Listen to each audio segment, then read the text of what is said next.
We are live here. We are live everywhere. How do we make this big boy?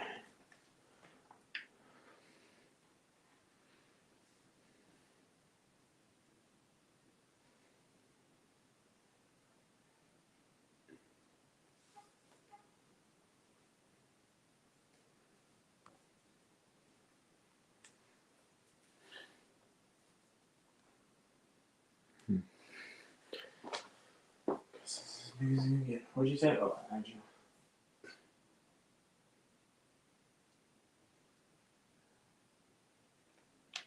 Invite to join. B Shack? Yep.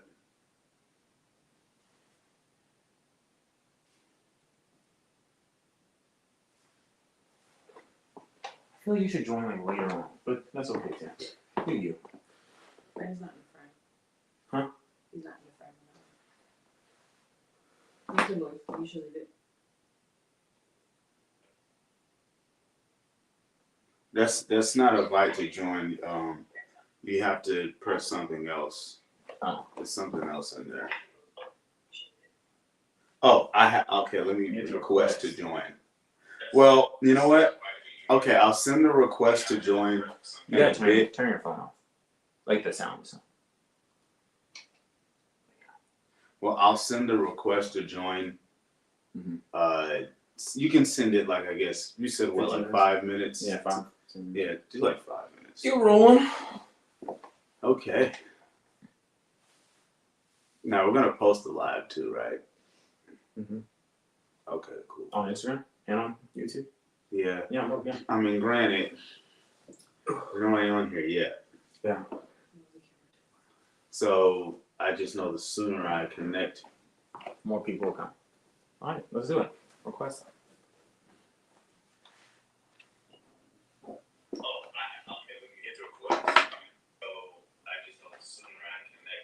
I'll just turn my phone volume down, right? Yeah.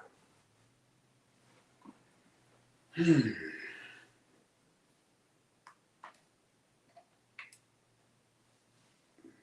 you press it? Yeah. I don't see it.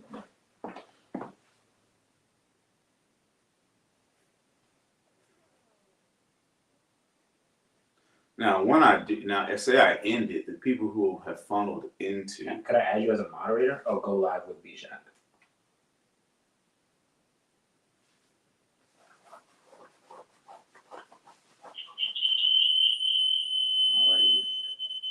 Why is that happening? It's because we're probably in the same room. Well, it's good to see us somewhat still have live privileges, I guess. So, I just scoot back, so. Live Deja, put your little head out my way.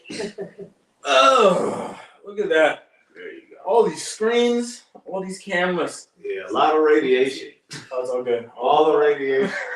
I've been on a radiation monitor would just go crazy. I need some sun guide on me. You know what I'm saying?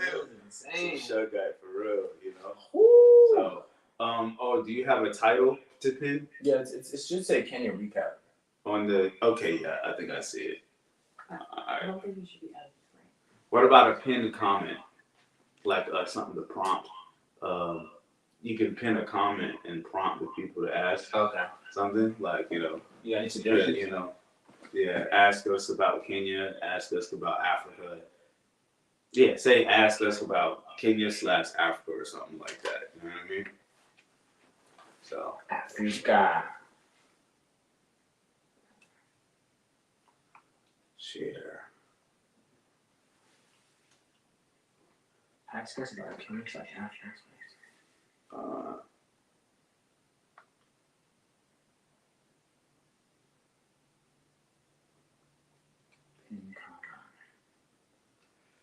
I think I'm turn the volume down on the phone, Brandon. I did. It's there we go, all the way. And I guess I could just, then you got this option to just share this video to individual people too. Yeah. You hit the wave. You gotta hit the wave at them, man. Oh yeah. Every now and then, let them know that we're here. Should we adjust that camera since that's the main one so that is correct? Yeah. I mean, I mean, we we're see winning there. ourselves our brands, you know. I think we're good. And I think we will see each We've other. got I would each say and you every- scoot over a little bit more if you can. Yeah, there you go. Then one live. Well, Alright. what is up, beautiful people all around Elohim's Green Earth? Welcome back to another episode of Kingdom Outcast Podcast. This is a special episode. We're going live on Instagram. We're live. We're on YouTube live, and we're just podcasting the truth of the way. And we're gonna be talking about our experience in Kenya, in Africa, traveling abroad. Truly amazing experience that we just want to share with people and discuss a little bit. So make sure that you guys like, comment, please. Ask us some questions, about our experience in Kenya, what we experienced. We do have like a little bit of an agenda, but we're just going to be flowing. I think, Brandon, you can see the questions on your side. Yeah. But if you guys are experiencing any technical difficulties, please let us know so that we can make sure that they get taken care of. But shout out to the people that are already on. We greatly appreciate you for joining. Yeah, I'm your co-host, Eliyahu, Elijah, who am I here with? Hey everybody, it's Deja. And it's your boy Brandon Mashak. What's good with you? Good to see y'all. Yes. Or talk, or not see you, but you know what I'm saying. It's a feel you. Feel ya. Nah, I mean, yeah, I can feel you. I feel the love. You know? Yeah. That's all I think. Yeah. So I think we might as well just get started and kind of talking about. I'll start us off with talking about the reason for going to Kenya. There was no rhyme or reason. Yes, that's one thing people asked. I had so many people, even at work, just anyone. I'm like, oh yeah, I'm gonna go to Nairobi. Mm-hmm. They're like, why there? Yeah. A lot of people ask me, "Oh, are you going on a mission trip?" Mission trip, yeah. Oh my goodness, no. I'm gonna do some mission while I'm there. Yeah, right. I wouldn't dare. Yeah. I wouldn't dare to call myself going on a so-called mission trip. They just had a bad rep Yeah. in Africa. Mm-hmm.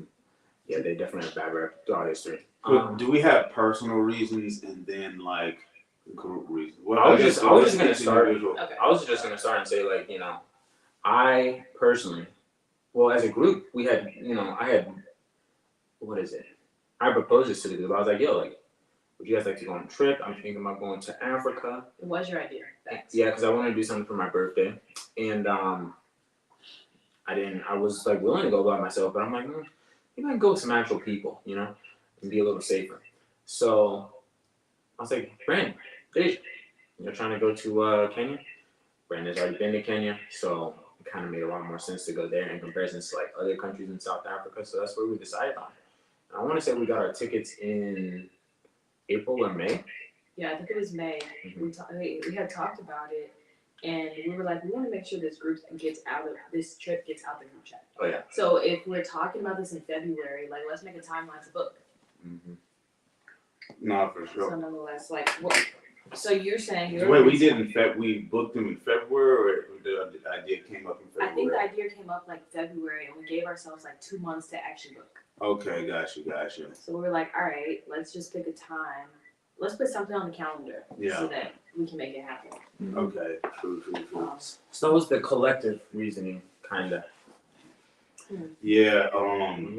So right, true. Yeah, and also just kind of exposing our followers to, what Kenya is like, what Africa is like as well.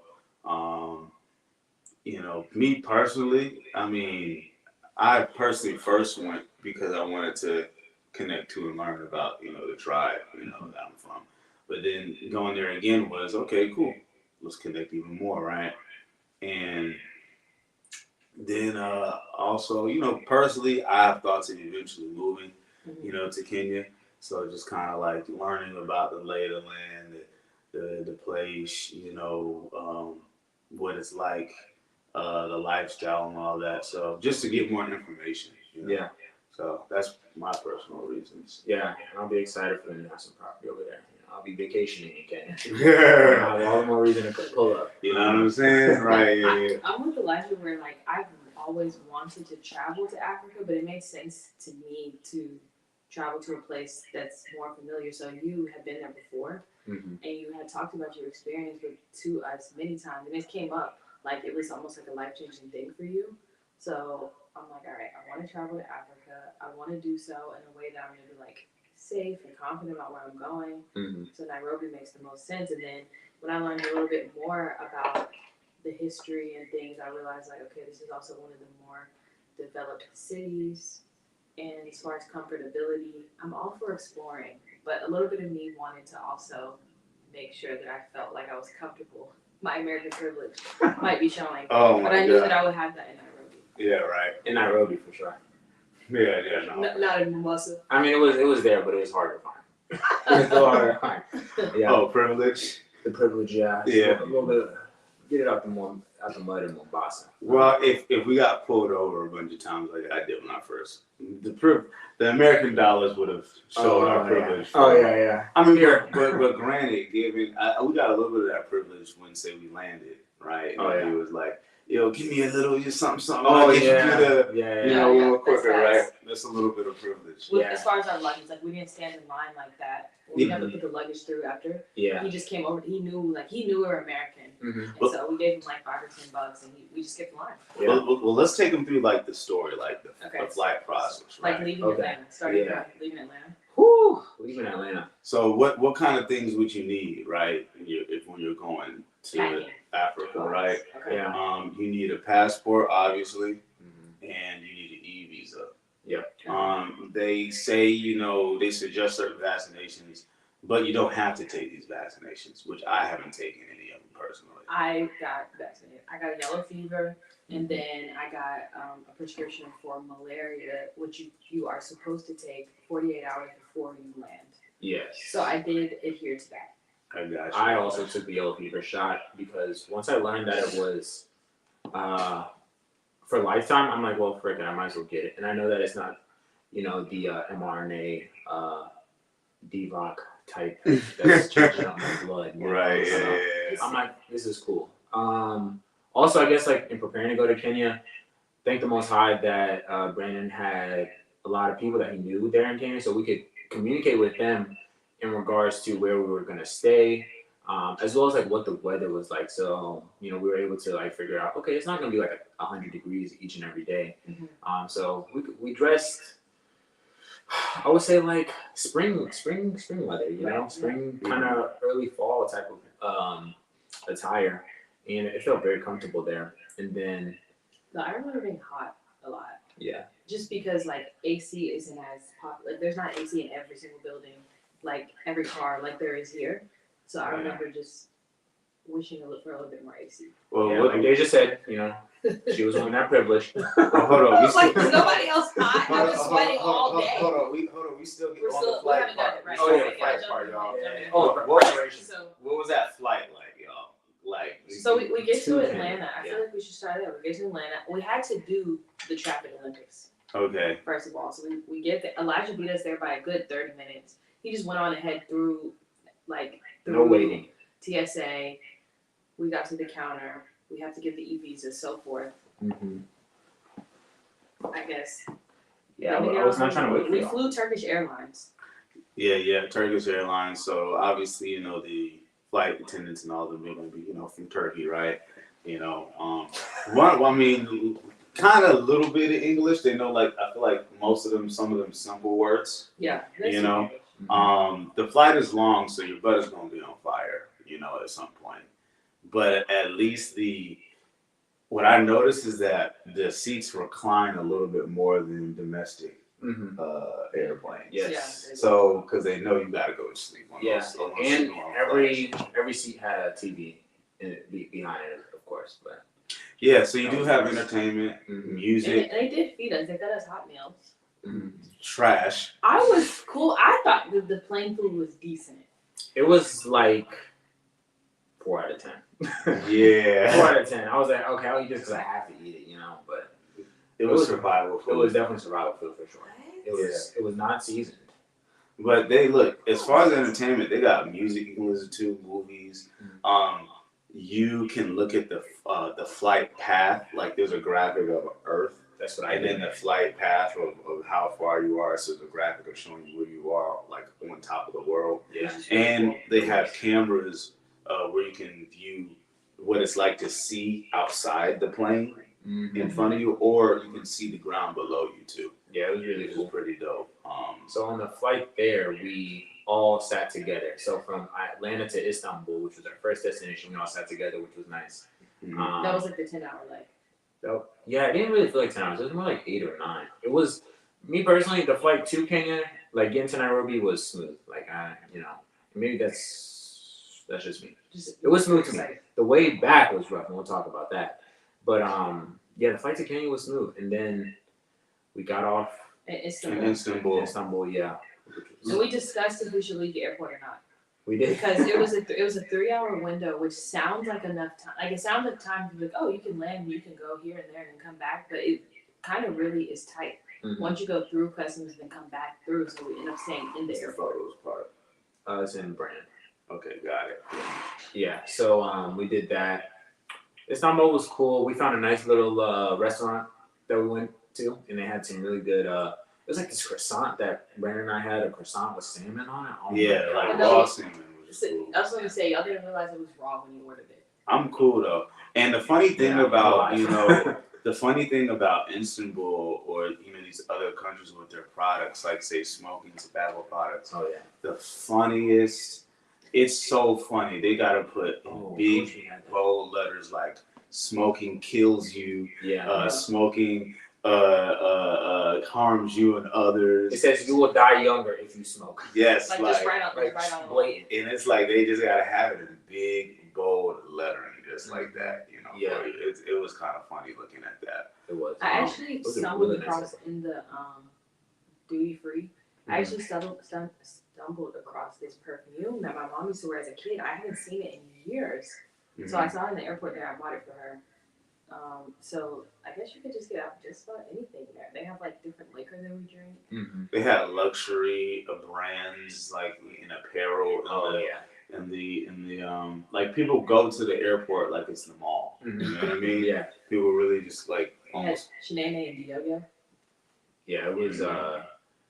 The Istanbul airport was very, very nice. Very nice. Mm. Elijah kept telling us he wanted McDonald's. You know, he just wanted all he wanted was I had McDonald's. to. I had to continuously say that. I want McDonald's. And even when I got back here, I was like, oh, my first meal is gonna be McDonald's. Yeah. It wasn't. It's a joke because Nigga don't. McDonald's is Nigga is dumb. going to harm your body. Okay. You will die.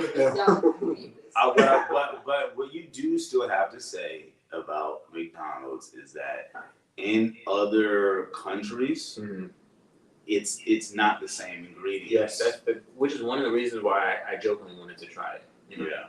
I did have a Starbucks, and I had the hardest time ordering my coffee, and that was already humbling. We didn't even make it there yet. We're just in Istanbul at the airport, and I want to order a coffee, and I'm already humbled because I can't really understand what they're saying. I think ordering coffee is straightforward. I was like, man, I really hope everyone's continues when we get there because I'm already I feel like silly because I can't even order a coffee. Yeah, conform to us. We don't need to conform to you. That's basically Right. But it was cool. Istanbul was nice, and then we got on our flight. That leg was 6 to 7 hours. Yeah, It the was flight short. from Istanbul to Nairobi was quicker. Did you guys make friends on the plane? Yes, we sure did. So I sat next to this amazing lady who's from Atlanta actually, and she was actually doing a mission trip over to. She did a couple days in Kenya, and then she went to go. She's Cameroonian, I guess that's how you say it. Cameroon. And she went there to. It was her dad's birthday, and we just. I don't know what I mentioned. I think she may have had a Proverbs 31 shirt on it. I said something about the Most High, and from there we talked probably for 4 hours. We chilled, after we ate, and stopped talking, but we were talking about everything. It was really uplifting. The Holy Spirit was definitely there. It was we talked about everything. We talked about the pandemic. We talked about because she's in the healthcare field. We talked about she was talking deep onto the vaccine and everything like that, and how much fear was pushed during that time. What else did we talk about? We talked about a lot of the agendas that Bring are up pushed. Hebrewisms with her. I did not bring up the Hebrew identity with her and the understanding of other people in the book. And my reasoning was because I just really wasn't feeling led to talk about that with her.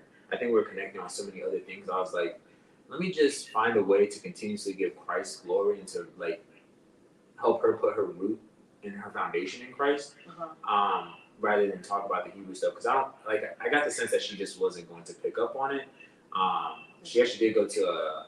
She was Catholic, so Oh yeah, I was gonna like, take some Yeah, work. it was. I was like, let me not go ahead and go there. But the other thing we connected on, the states or America being Babylon. That was really interesting. We talked about that for a very, very long time, and just like the various ways that it parallels. And I did mention to her the captivity, the Israelites' Babylonian captivity, and then our captivity here. So maybe she's gonna, I'm just praying that the Most High gives it to her and puts it on her that we are the people of the book, and that she had a couple sons too. And I was like, this is just, it's uplifting because her sons are wanting to go to Morehouse, but she's like, just go to community college or just go to like a lesser school, and not necessarily go to like a private school, But I know that like she was talking about how much she prays over her children and how they have prayer each and every Sunday or every night, I'm sorry, at 8 or something like that. I was like, wow, that is just a blessing. How do you think I get this to stop echoing? It won't let me. Every time I try to turn the volume all the way down, it goes back up. So maybe if you like it's supposed to or something. I don't know if like potentially if you mute it on there. How do I mute? Like right there, like on the top of the screen, to the left, bottom top, middle, to the left. No, top of the bottom screen. You see how there's a bottom screen? Yeah. Try that. No. Okay.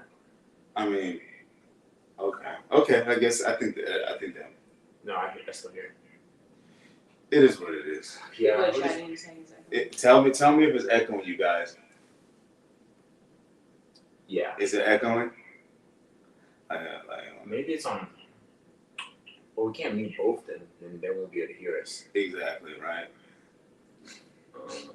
Okay. Just let us know if it's echoing, you guys. Yeah. I wanna, yeah. But go ahead.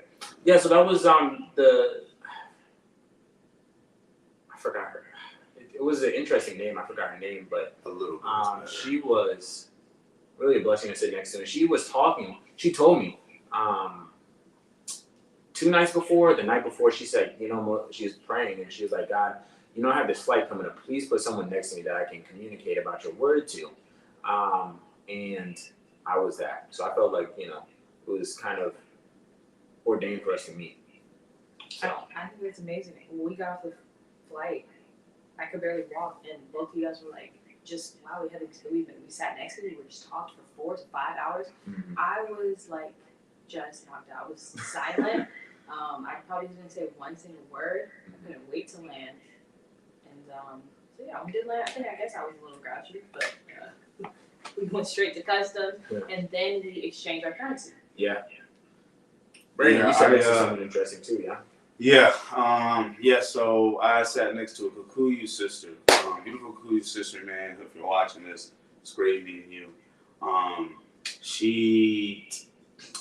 Like every other Kikuyu, who I come across, is a boss. Like she's flying, all over doing investing. She was coming from Dubai from a big project and speaking event she was in. And we definitely talked a lot about, why I went and stuff like that. Whenever somebody asks me, why I went to Kenya or what that was, it always goes into like, the Hebrew identity and, and stuff like that. And a lot of what I was saying made sense to her, and stuff. And, it was a lot of edifying talk. Some of it, it was, a lot of Christian people, when you talk about the stuff, they always go back to, but what about Jesus? Just like you're discounting that. Yeah. So she had a couple of those moments, but honestly, I think we really kind of landed on the same page. Yeah. But it was just dope talking to her just about the culture, me coming into understanding my tribe and what that's like as an African American, not knowing, what our identity is. And, for them, for a person who grew up in their tribe and identity, it's kind of like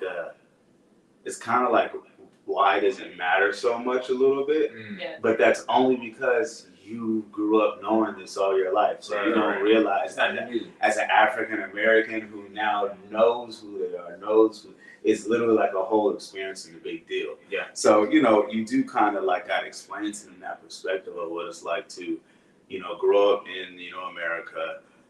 We don't know nothing about what country we come from, what tribe we belong to. But when you start to figure that out, and when you start to figure out and how it even connects to some of the religious teachings you grew up with, it's a big life changer. You know what I'm saying? So we definitely had some good connections on that. So, and then from there, I guess we landed in Nairobi and. Yeah, 2 we a.m. had to go through customs. That part, I was actually surprised because I thought it was a requirement, so to speak, about the yellow fever bags. Mm-hmm. So I was thinking they were going to need evidence and everything, but no, they didn't. They just grabbed our passports and then we could just go immediately to the currency exchange. I think I originally exchanged like 250 USD for the Kenya shilling. For sure. Harold, appreciate that. What up, Harold? They said it sounds better. It's still a small echo, but it sounds better. My brother. Yeah, I think I probably, I don't know, I took about 400 USD. I probably exchanged 200 at that initial time. Mm-hmm. I think one thing for traveling, if you are looking to travel, always separate your money. Like don't carry all of your money in your wallet. Your luggage, put some like hiding in a book, and just hide it, because you never know. Like, let's say you lose your wallet, then you want to find a way. You want to have a way to be able to, be able to buy things and get home. Yeah. So, but guard your passport above all. Yeah. I like to diversify bread. When I first went to Kenya, having like a Safaricom or M-Pesa app, which they use to pay for stuff, was very necessary. Mm-hmm. But I think a lot more businesses are now open to use your visas in your cards, yes. And it is a matter of knowing if your bank has international ability, right? Mm-hmm. But I called my bank and they're like, you don't have to do this no more. Like you can literally just go online, click the international ability part, right? Yeah. And you're good. So I traded like 500 USD for shilling. Now here's an interesting thing to know, you guys, right? It's obvious the United States dollar is dying because when I went to Kenya, $1 could equal 100, right? $2 equal 200, $10 1,000, right? $100, 100. You get the point. But now it's not as valuable, so it's a little bit less. Mm-hmm. $1 might be instead of 100, like 80 something. $10 instead of 1,000 might be 800 or 900 something. So if you are somebody who's in precious metals like gold and silver, which I did, which I brung some, you get more money back. You get more in exchange back than if you use the US dollar. Just be mindful, have assets that retain their store of value, dadgummit. Yeah. Dadgummit. Yeah. Let's get into our first day. First day in Kenya. I did want to say that what? No, I do want to say, because we talk about the people too, right? A little bit. Juanita, shout out Juanita, who I first met when I first went to Kenya, and she showed me around. Y'all might remember that YouTube video if you want to look up on, on my YouTube. Just look up Brandon Bayshak on YouTube.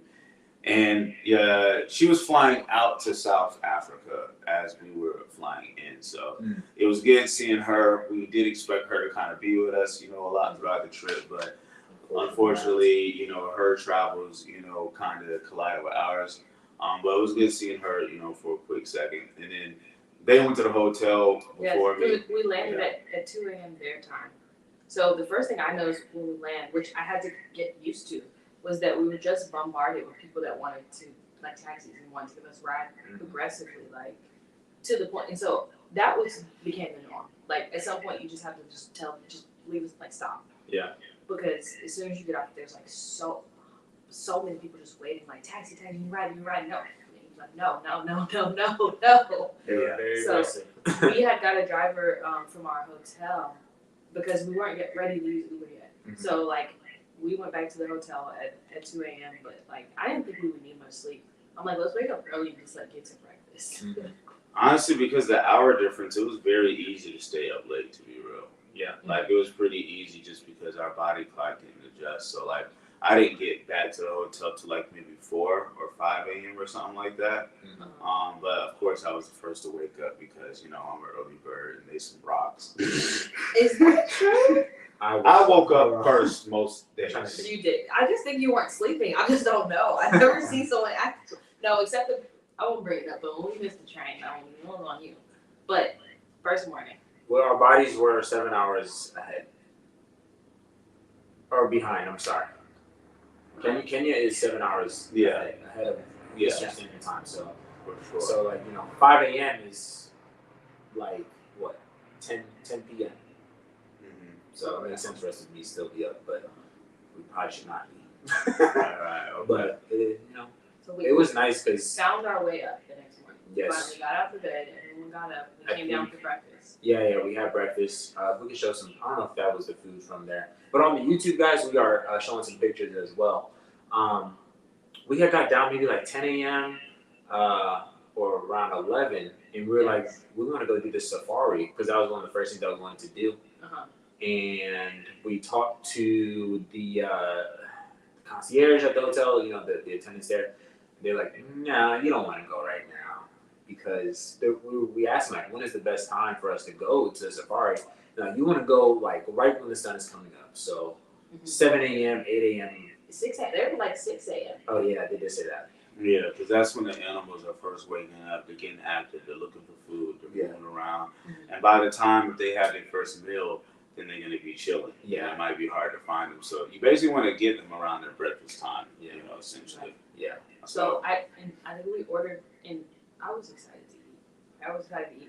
We ordered like just breakfast, hotel I got a breakfast, comment on the YouTube.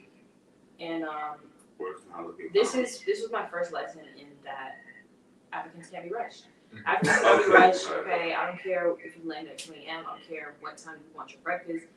The breakfast is coming when it comes. Yes. And also everything is cooked fresh, so it's gonna take time. Like I became accustomed to that as the week went on, but I am a grouchy, hungry person. Yeah. So I realized Yeah. you order food, you just need to wait, and it could take up to an hour, but it's going to be amazing. Yeah, it's fresh. Like, don't, Fresh. like, you might need to just know the spots that they can cook. Like, fast food there really has the goal of being fast food, right? Even though it's even fresher and better ingredients. But if you're going to like real restaurants, don't think you're just gonna get in and get out. You know what I mean? Not at all. They are cooking pretty fresh. Mhm. Teresa Denson asked, did you have any preset plans or goals that were met? A goal that I personally had, The safari. Yes, right. a personal goal that I know I had is to learn more about how to accumulate land. And our driver gave me some good information about how foreigners, you can get like a PIN number. And this PIN number, there's some other things you gotta do, but this PIN number will basically give you the ability, right, to purchase land. And so I'm still learning about that and looking about the PIN, but that was one of my main goals is learning about, how to do that. And honestly, really just learning about different people and their tribes and the differences and the similarities. Like, we had a lot of great conversations with people, but we'll get into that a little bit later into the video. Any preset goals? Mine was really just to not go in there with any preconceived notions about what Africa is like, what the people are like. Just kind of going in there fresh and just experiencing it for what it is. I didn't want to put the Western media's perspective of what Africa is on my mind. So I was like, you know what? I'm just gonna enjoy it here and just experience these people. I think one of the things I really wanted to learn about was Kenyan culture in regards to how they dealt with colonialism and how they still were able to keep their roots and stuff. And we got a really good understanding of that. Harold sent a real question, John. You want to wait, Adam? I mean, We'll wait for a little Okay. bit. it's up to you. Yeah, we got a really good opportunity to do that when we went to the Nairobi National Museum, where they went really deep in detail about their fight for independence and like the main players and what they were fighting for. So I'm sorry, not main players, but The heroes are called. the heroes, the main leaders. So it was good. What about you, Deja? I'm an itinerary person, so I wanted to hit what was on itinerary. Like I wanted to go to the safari. I wanted to go to the beach, which is Mombasa, where we went. Yeah. And I was just open to different culture tours. I knew that I wanted to probably eat good every night, have some good dinner, just to go to all the different restaurants. And then Mombasa is, like I said, is one of the more nicer developed cities. So I'm like, let's hit a rooftop, let's hit a hookah lounge, that's what I wanted. So to see. all right, so And yeah. that we did do. So let's definitely from that point continue our experience. So we did the safari, right? Yeah, we did the Great. museum. And what we see, Really? and what kind of animals, right? So for the safari, we woke up at 5 a.m. Hit our Uber. We were at the safari by 6 a.m. The It funniest was like thing 7 to me. a.m. We were there before 7. No, I feel like it was like 8. The thing that was humorous to me about the safari was that my understanding was okay, we're gonna get dropped Should be off. some pictures. We're gonna be dropped off, and then we're gonna get into these jeeps with tour guides. No, our Uber driver or the driver from the hotel was I'll take you myself. So he drove us to the safari in Shout out to his Juma. minivan, and was we were so worried about that vehicle. Yeah, I was worried because he was like, I do this all the time. No way. Yeah. He's like, I've done this 6 times. I know this place, but it was like a Yeah, it was like a hatchback. That car was not. It was not that car that you see in the Ross. That's what I thought we were gonna be in. Yo. There were hills and dips, and it was a dirt road, and Dirt oxes. road. There were lions and zebras and things. Stones This car and was nice. And we were in his family. Stones and rocks was hitting the underside of the Bruh. car. I'm like, He was not worried. I'm like, a leak is gonna happen. Yeah. I'm like, bro, Tires. let's tip him good enough to get car fixes. Yeah. He wasn't worried at all. Them tires were built to last that gun. And we asked him every question under the sun. He was the tour guide. I'm talking about Well, I asked him every every question I under was the like, sun. why are we asking No. this man this? No, Brandon's she's like, asking will the me. lions No, she's eat well? asking me why am I asking so many questions? Because I'm here to learn I just and wanted be a to bump the student back of your seat and of be the like, culture, "Please bro. stop." He was like, well, the lions eat quail. The guy's laughing. He's like, no, they won't eat quail because they're too small. We're like, well, what time do they wake up? I mean, where are they going to go after this? Who's going to be here after this? Just so many questions that we asked this man. Yeah, it was really cool though. So we saw lions, we saw giraffes, we saw rhinos, the ostrich, we saw cheetah. We Didn't see a saw cheetah. Cheetah's so hippos. small compared to Yeah. what I thought. I think cheetahs could literally be house That size. Yeah. Yeah. They're that size. They shouldn't can't be be house that pets. but they should not be. Don't get any ideas. I think one question we asked him, we were like, if you see a wild animal and you catch it, can't you keep it? And the guy was like, you can't keep wild animals because it's illegal. Yeah. Yeah, well, so they got squirrels on power lines, and they got. We have squirrels and junk on power lines. They have monkeys, baboons, and chimpanzees that's running through the streets, right? So it's a lot more normal for different animals, just be around and them not bat an eye. They live in unison with animals, way better than we do. Yeah, And their guns, their huge guns and all that is not for the protection of the people. It's to protect the animals from people, I think that's pretty dope. Mm-hmm. So, Paul, we got a few questions, right? What similarities, differences surprise you the most? And Harold asked a question here. How does the average Kenyan respond to Black Americans who inquire about the history? I think we kind of knock out those two, especially with our first conversation with the driver. Yeah. So I'll start because I was doing most of the talking to our driver Boy, that she was so annoyed of. I was enjoying. I was It's like, it's thank at you, Brandon, for 7 asking these o'clock in great the questions. morning. Right. So It is so early. So one thing I would definitely ask, I was asking our drivers, how he grew up, what was growing up in Kenya like for him, and he didn't grow up in Nairobi in the city. He actually grew up in a village, and I forget the name of the village, but one thing he said that Kenya is known to have a lot of the best athletes, especially runners, because it's in the lifestyle. In some ways, in the lifestyle, it's normal for them to get up and run to school. Right. Like, you know, they have to go miles and stuff like that, right? Sometimes it's And the to altitude. school. Right. And the altitude is much higher, so your breath is a lot better as well. But he grew up running to school, running back, and things like that. So the lifestyle of just running every day is normal for some of these people who live in villages, right? And you know, you can just tell, man. There's a lot like a humility just for that in the person, right? And him just for that type of growing up. You know, he obviously he's a driver, so he meets a lot of different people. So he really, you know, I guess enjoyed and was ready to answer, you know, questions and stuff like that. You know, as far as the differences, you know, similarities or differences. Me personally, I would say is, again, these people, you know, even if they don't talk about religion and stuff like that, which some of them do, there's a lot more spiritual peace. There's a lot more calmness in their attitude. They're very chill, like a lot of times the men, not as emotional, you know, as a lot of us in America. Like the men are very kind of straightforward, straight talker type people. The women, you know, can be a lot more vibrant, right?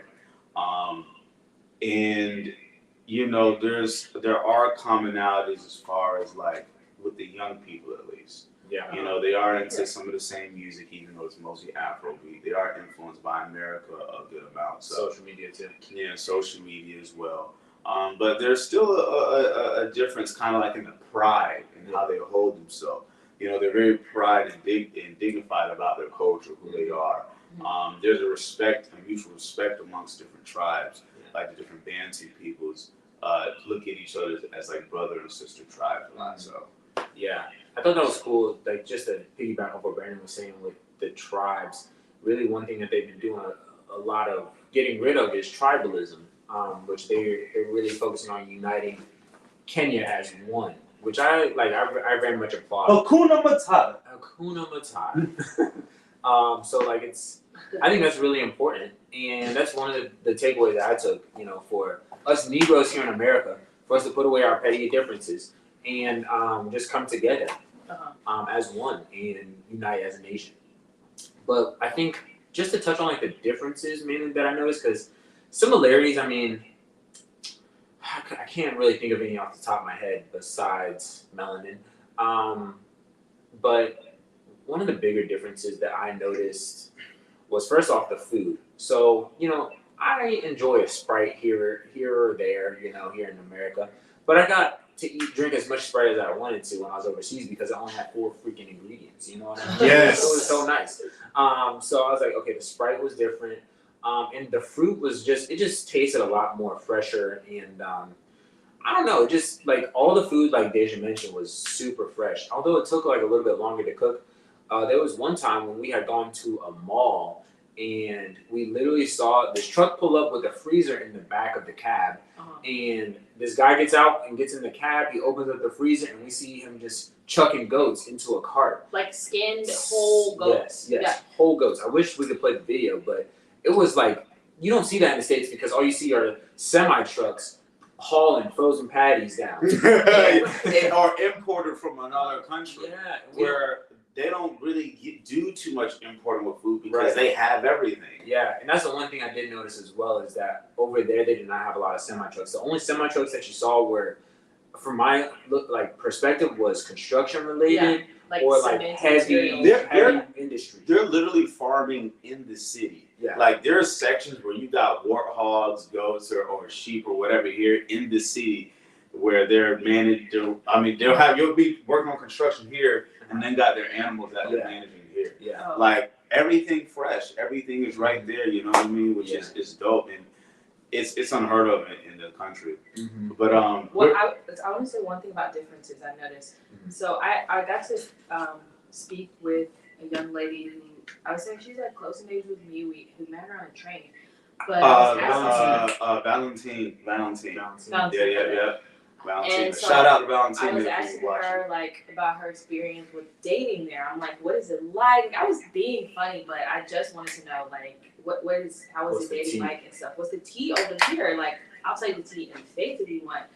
And so she was like, well, the biggest thing is like if you want to like date or marry outside your tribe, there we have so many more customs and things to learn that there's more of a learning curve.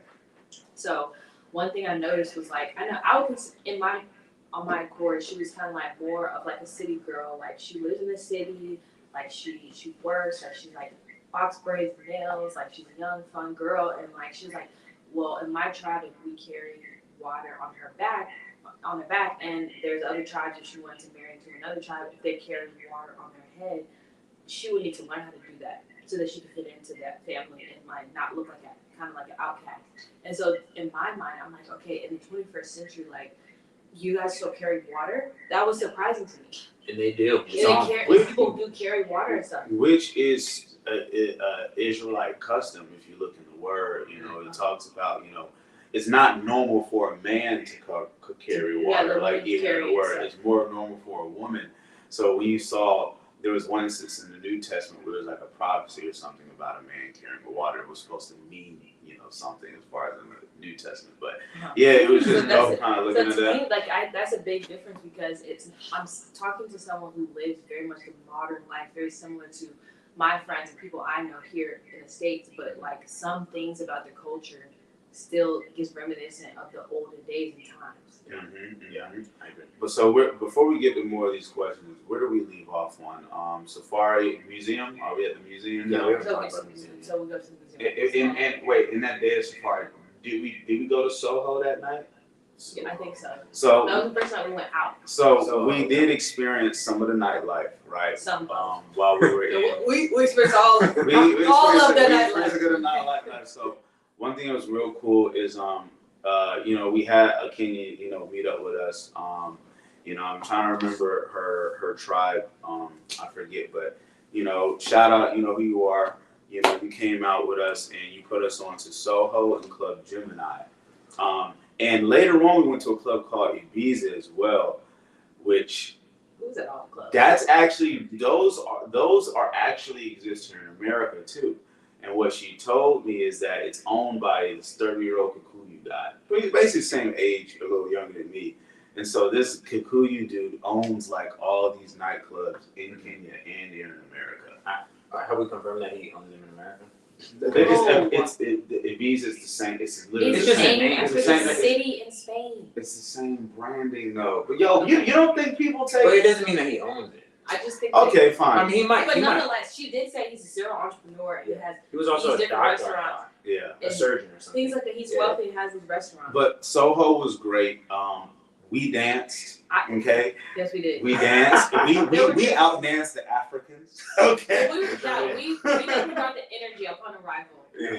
And like I felt like I was living the life. Like I was like throw it in the bag. Whatever I want on the menu. Yeah. Let's get this hookah. Let's get this. Let's get that. And then when we split up the tab after all this, it was like $30 each. $30 each. So we did that night after night. Let me tell you, if we was in Atlanta, it might have been like 150 something. I had something like that. Night, curry every night. I'm telling you, yo, like it was. I feel like I was falling. So at Soho, we met one person named Mimi.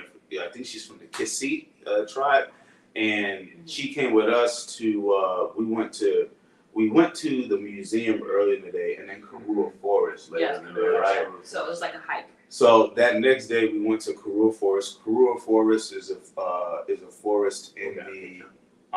We got some really good questions too. Yeah. We got. Go ahead, you might be better on this photo thing than me, Elijah, but we went to. Well, let's talk about the museum first, right? We went to the museum, and after we talk about the museum, we'll answer some more of these questions that y'all jump. Now, we went to the museum, which was great, Nairobi National Museum. We had a great, well, she seemed kind of tired, like she was ready to leave. Yeah, she was. But we had a great tour guide. She was very knowledgeable. She was probably young, like maybe 22 or something like that, I'm 18. She looked really young. I think she was young, but she was so smart. Like, oh my gosh. She was telling us that she studied geography in school. Yeah. And that was her preference because you got to choose.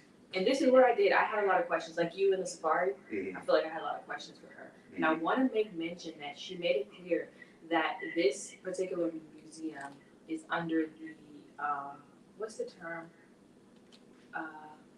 Their belief system is not around the creation story, Yeah. but instead evolution. So she was like, what we're going to teach about the artifacts that we find, the bones, the comparisons to like monkeys and things, is because here we believe in evolution. Sorry.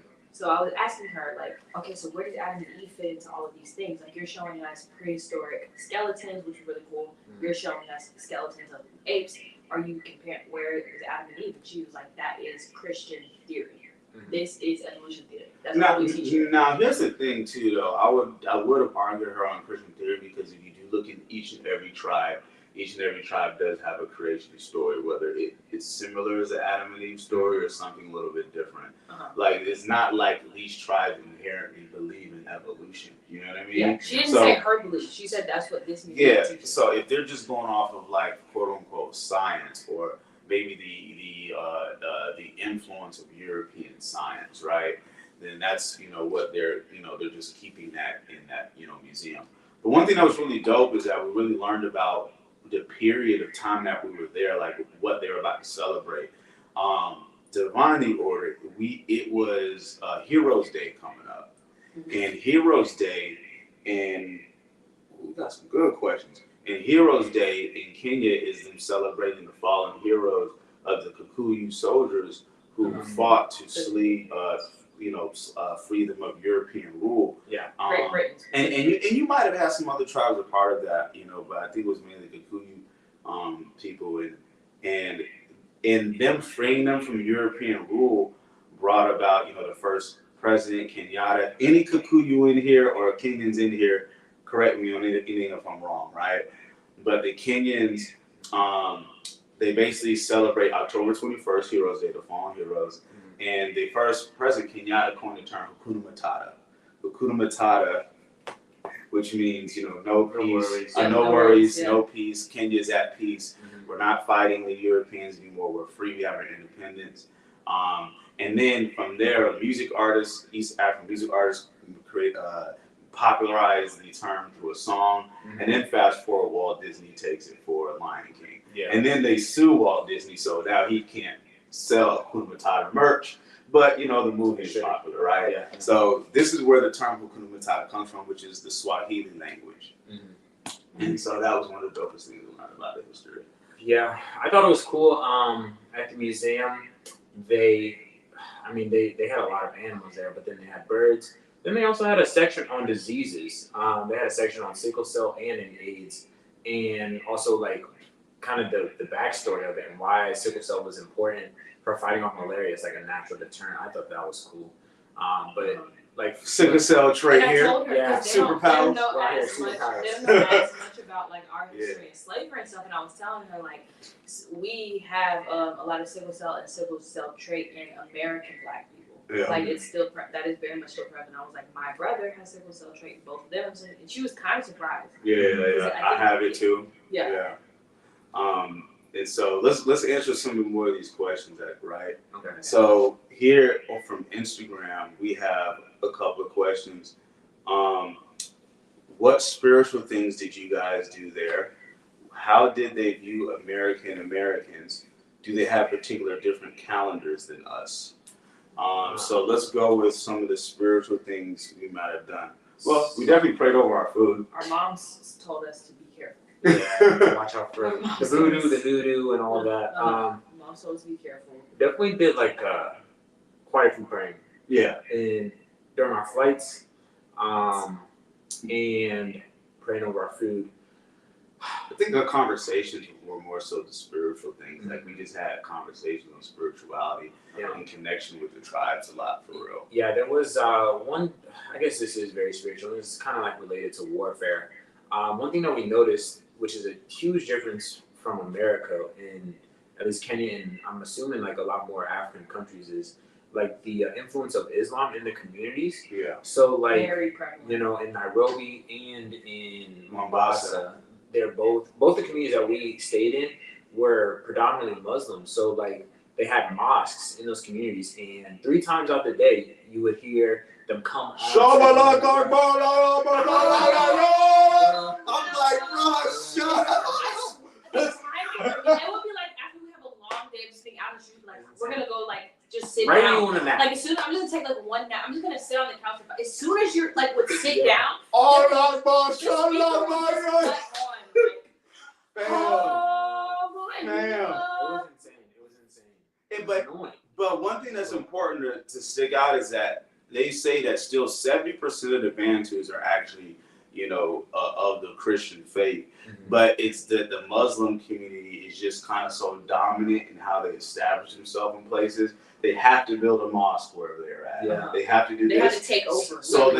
So they're only about maybe 30%, but they have such a strong presence because, I mean, if we look at Islam in history, they are like kind of in your face. Yeah. And when we asked people about it, we asked people that we knew because I think we tried to like feel them out to not be like offensive. We asked people like, so do you take notice to the things that are going? Like, can y'all hear that? Do you hear that? All these times, and everyone was like, I mean, I get not really. I mean, I think they did. Yeah, they no one zoned seemed out. to be disturbed by it. Yeah. Yeah. In Mombasa, it was crazy because we were trying to go to sleep, and it was like 4:30, 5 a.m. in the morning, and we hear one mosque start the demonic chants, and then we hear another mosque hit theirs. I'm like, oh, they're having turf wars over there. Yeah, right.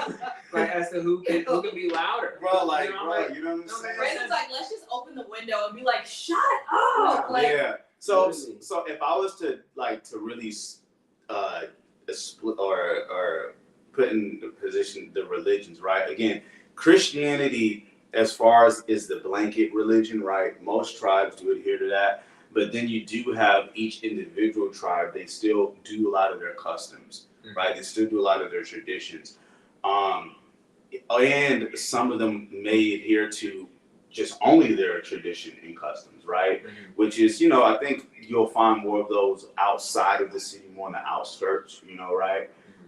And then, like I said, Islam is not the prevalent religion. It's still like maybe 30 to 20%, but their presence is felt a lot more because they just make themselves known. I think that they're also from throughout history, real quick.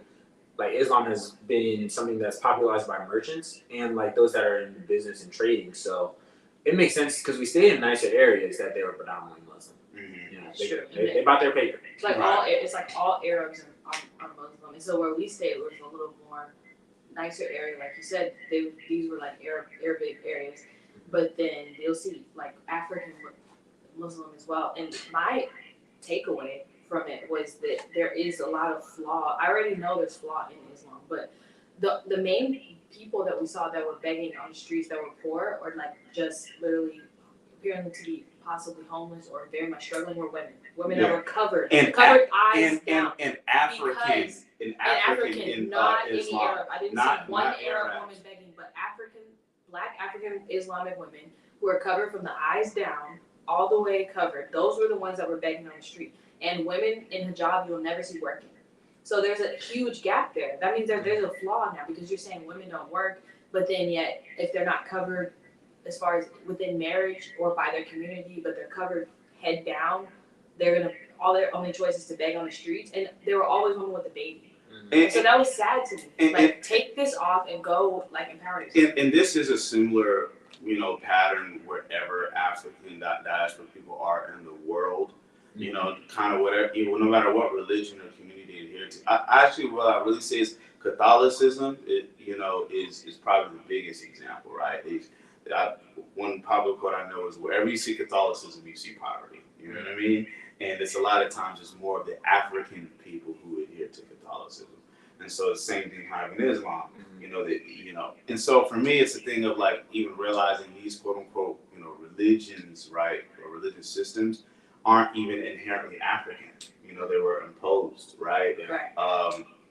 Islam did come to Africa as in, you adhere or die, right? Christianity, same thing. You adhere or die.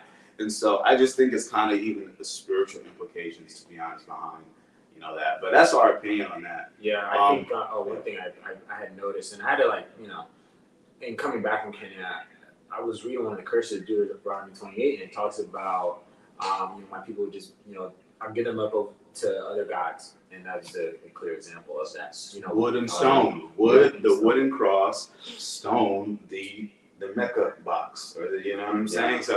Yeah. So, that's how we kind of look at it. But let's move on to. I liked the question about the African, how we're taken as Americans into Africa. So let's hit that after the Kuru Forest. Okay. Just because I think So we should do keep question. timeline. Yeah, timeline, question time. We're already hour in. Yeah. And the internet might try to kick us off at some point. Oh yeah, I might be saying too many So words. Karura Forest, the Kikuyu owned forest within Nairobi. Okay, that's what we have picture. Yeah, it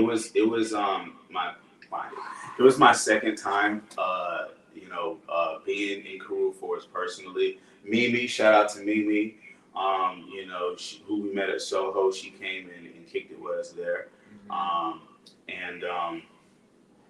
What did y'all think of it? It's y'all first time going to Karura, right? The first thing I noticed about the Karura Forest was the soil, or the earth.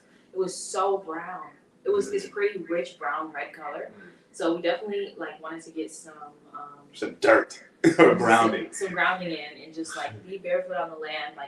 That was really beautiful. Yeah, the last time I came to Africa, my dad had me take dirt from Africa and bring it back to America just so you could touch the soil from the motherland. Yeah, we were telling them that. They're like, man, y'all really deprived. Y'all we bastards. We orphans over here, man. But yeah, Karura was dope. It was amazing. It was nice, very peaceful, serene. I do it here in the States. I do some grounding on grass, but we did some grounding on the dirt there. I thought that was nice, but the trees, the plants, everything was really beautiful. And then we just showed a picture on YouTube, but the waterfall was it was just peaceful, and it was I could just chill out here. You know what I mean? I could study out here. I could just do everything out here. And we did get lost in the forest because they wouldn't listen to me. Brandon was and I laughed. Tried to make us go to a cave. We didn't want to go. He wanted us to take the long way back to the home. We didn't want to take the long way back. We were just in that forest. And then I just let them, here's the map, you guys, and they got us lost. But then we make it back. It was nightfall by the time we made it back. It was definitely nightfall by the time we got lost in the forest, But that was fun for me personally. Question, you said the differences back outside between. that night again. Yeah, so the differences between Americans, how do they view Americans? This is a funny question to me, personally. Well, my question that I wanted to know, and I asked multiple ladies that I met, I was like, do y'all know about slavery? Do you learn about that in school? And they were like, no, we do not learn about slavery. We don't know much. They don't know anything about it. So they don't really understand the history. But I think they just think I know they think that we're privileged in that America is the place to be. They want to come here.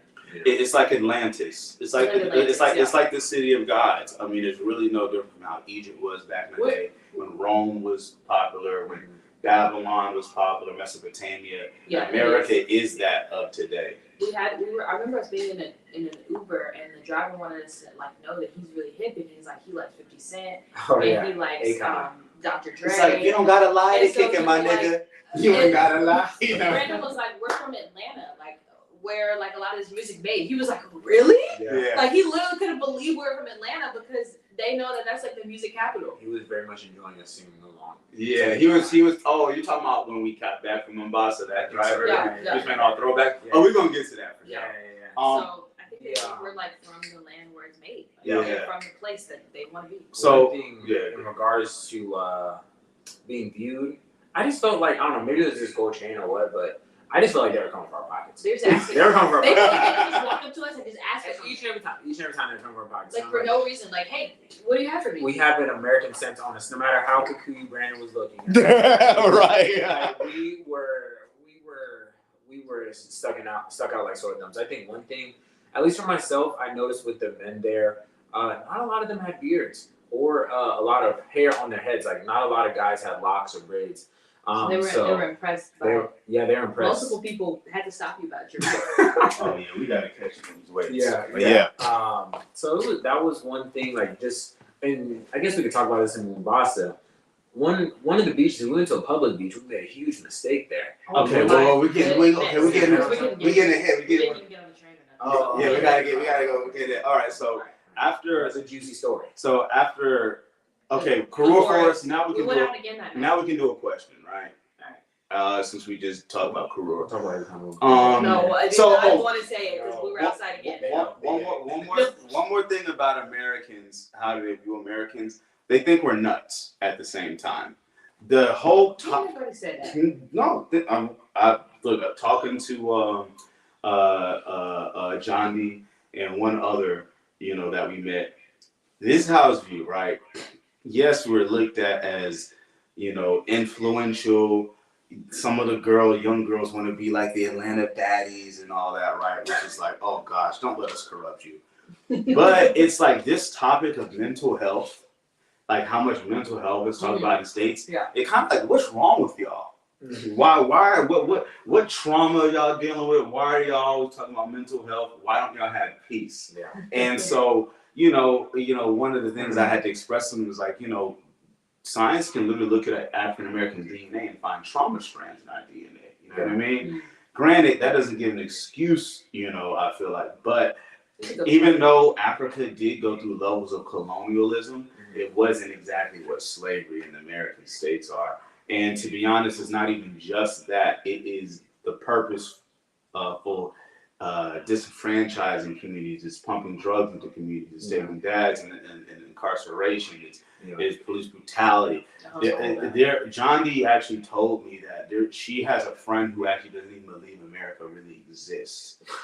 No, seriously, she was like, yo, the things that this friend feels like the things that is talked about on the news what happens in America, it doesn't even sound real. Yeah. This is a fake place. It's media propaganda. Oh, wow. It's like she actually doesn't even think America is real. And I feel you, like it shouldn't even be real. To be real, like these things. But they do kind of think like we a little bit nuts over here. And I feel them on that. Yeah. If I'm looking at it from the third person point of view. Which is another thing that I did notice was that, like I said, how these women begging and stuff, they don't have a lot of the mental health people on the streets where, like in the U.S., certain cities and like if you get off on the highway in certain places, I see a lot of black men on the streets, and then you see a lot of people who are there because they're mentally insane and they're talking to themselves or they're walking around wearing strange things, and you don't see nothing like that over there. If there is someone who's down bad on their luck, like you'll see one or two people maybe like sitting somewhere off to the side, or they might just be waiting for the bus. But you're not going to see people walking around talking to themselves and stuff like you see here. For sure. Yeah. All right. So that night we went to what was Karua Forest. That we the day we did Karua Forest. Yeah. Did we do anything that night, or we just? I think we chilled. Okay, because we got food to the hotel. Okay, yeah, we just had food that night, and then the next day was an amazing goat curry cooked by our guy Logan. Logan was chefing it. Not every night, because last night. Yeah. But he was going crazy. So this is I think we were supposed to get up early to go to the train. Yes, we were supposed to wake up early because we got up at the train was leaving at 8 a.m. and we were planning to leave at 7:30, and the people at the hotel were like, "You're gonna miss it. Yeah, you're gonna miss it. You got to get there an hour." It's like the airport. We didn't realize that. Yeah. Because they check your stuff and everything. We went to the train station. So we missed the first train. We ordered breakfast, waited around, walked the streets. And then when we were getting ready to go, now the second time we gave ourselves 2 hours. And when you get there, they give you the full shakedown. You have to line your bags up. You have to stand to the side, go with metal detectors with your bags. Then they have dogs come and sniff everybody's bags. I got checked more than everybody. And you see security there with their guns and they don't play about the train, which made me feel, I guess, a little bit safer. But that's to say, we actually had an Uber driver who said that Americans are known to send people into countries in Africa dressed as civilians and do things like bring bombs on trains and things like to destabilize, the American government is known to send people try to bring drugs, all different types of stuff to destabilize Kenya. And so this is why the airports, the trains, they're checking everything mad, We had to even at some point the boys had to get out the car. They let me stay in the car as a woman, men, sorry, some boys, but we had to pull up. You all had to get out of the car. They had to look in the car. Like it was a lot. For sure. But the train going to Mombasa, was cool. Like, We were in first class. we was in first class, so I mean, we got to Yes, spread that's out. right. You know what I mean? We got to recline and chill. We saw elephants on the way there. Yes.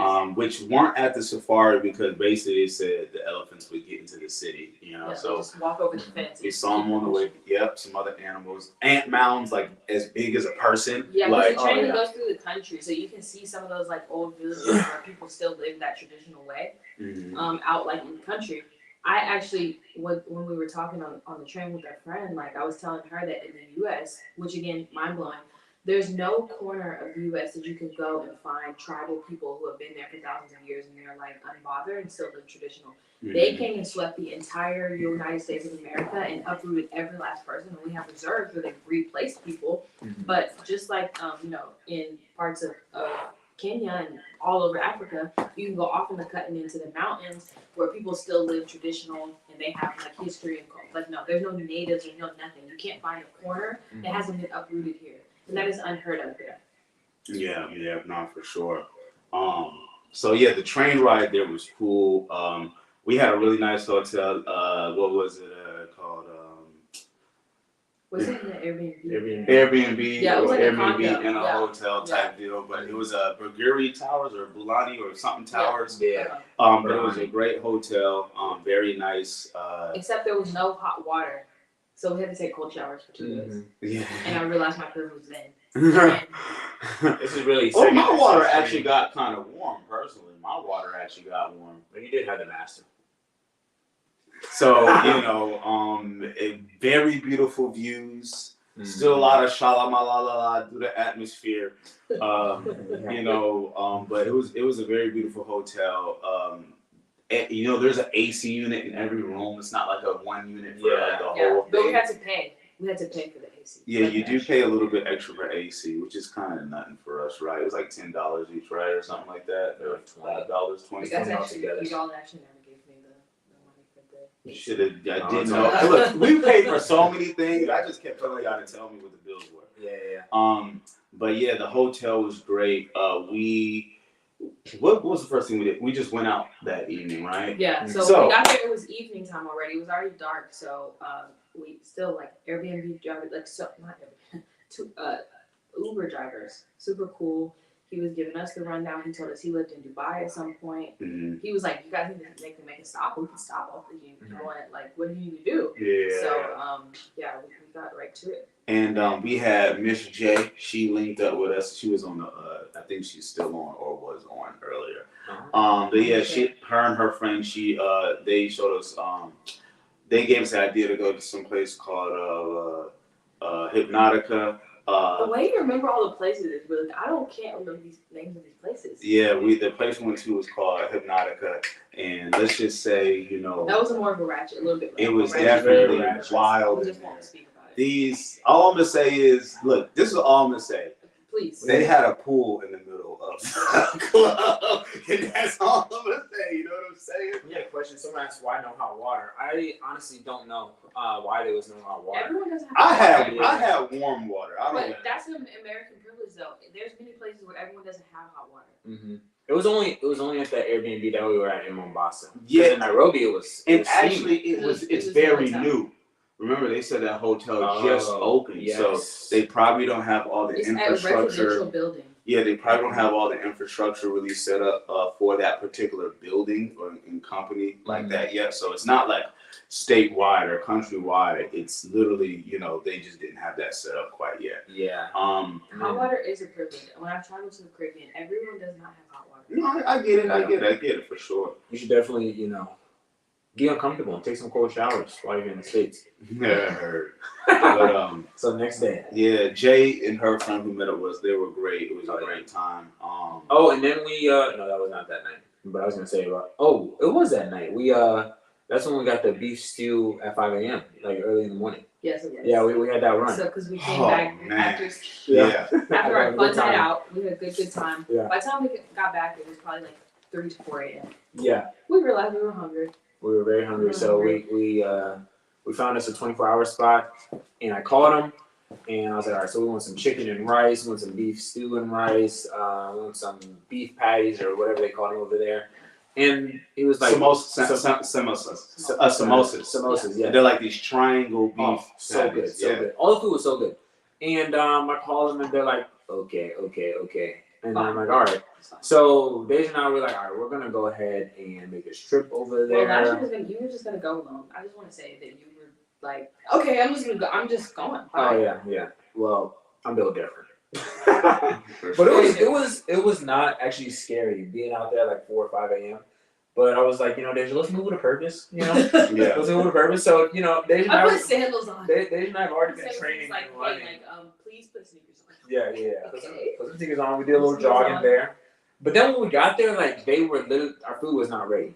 Mm-hmm. So they didn't think that we were serious. Yeah, they didn't believe it at all. We had to sit there for a full hour. Yeah. And people were like getting dressed to go to like morning, like okay, they were coming to get food to go to work in the morning. Yeah. We were coming like after the club. To sleep for sure. To eat and sleep. Let's get to a few more questions. Okay. So we have, do they use a particular or different calendar than us? Different tribes, like the Ethiopians definitely have their own calendar. Like we had an Ethiopian woman who was actually taking a vacation from Ethiopia in Kenya there. Me and Elijah, we conversed with her. The Ethiopians definitely have their own calendar. Their calendar definitely is different in a way because their seasons are different.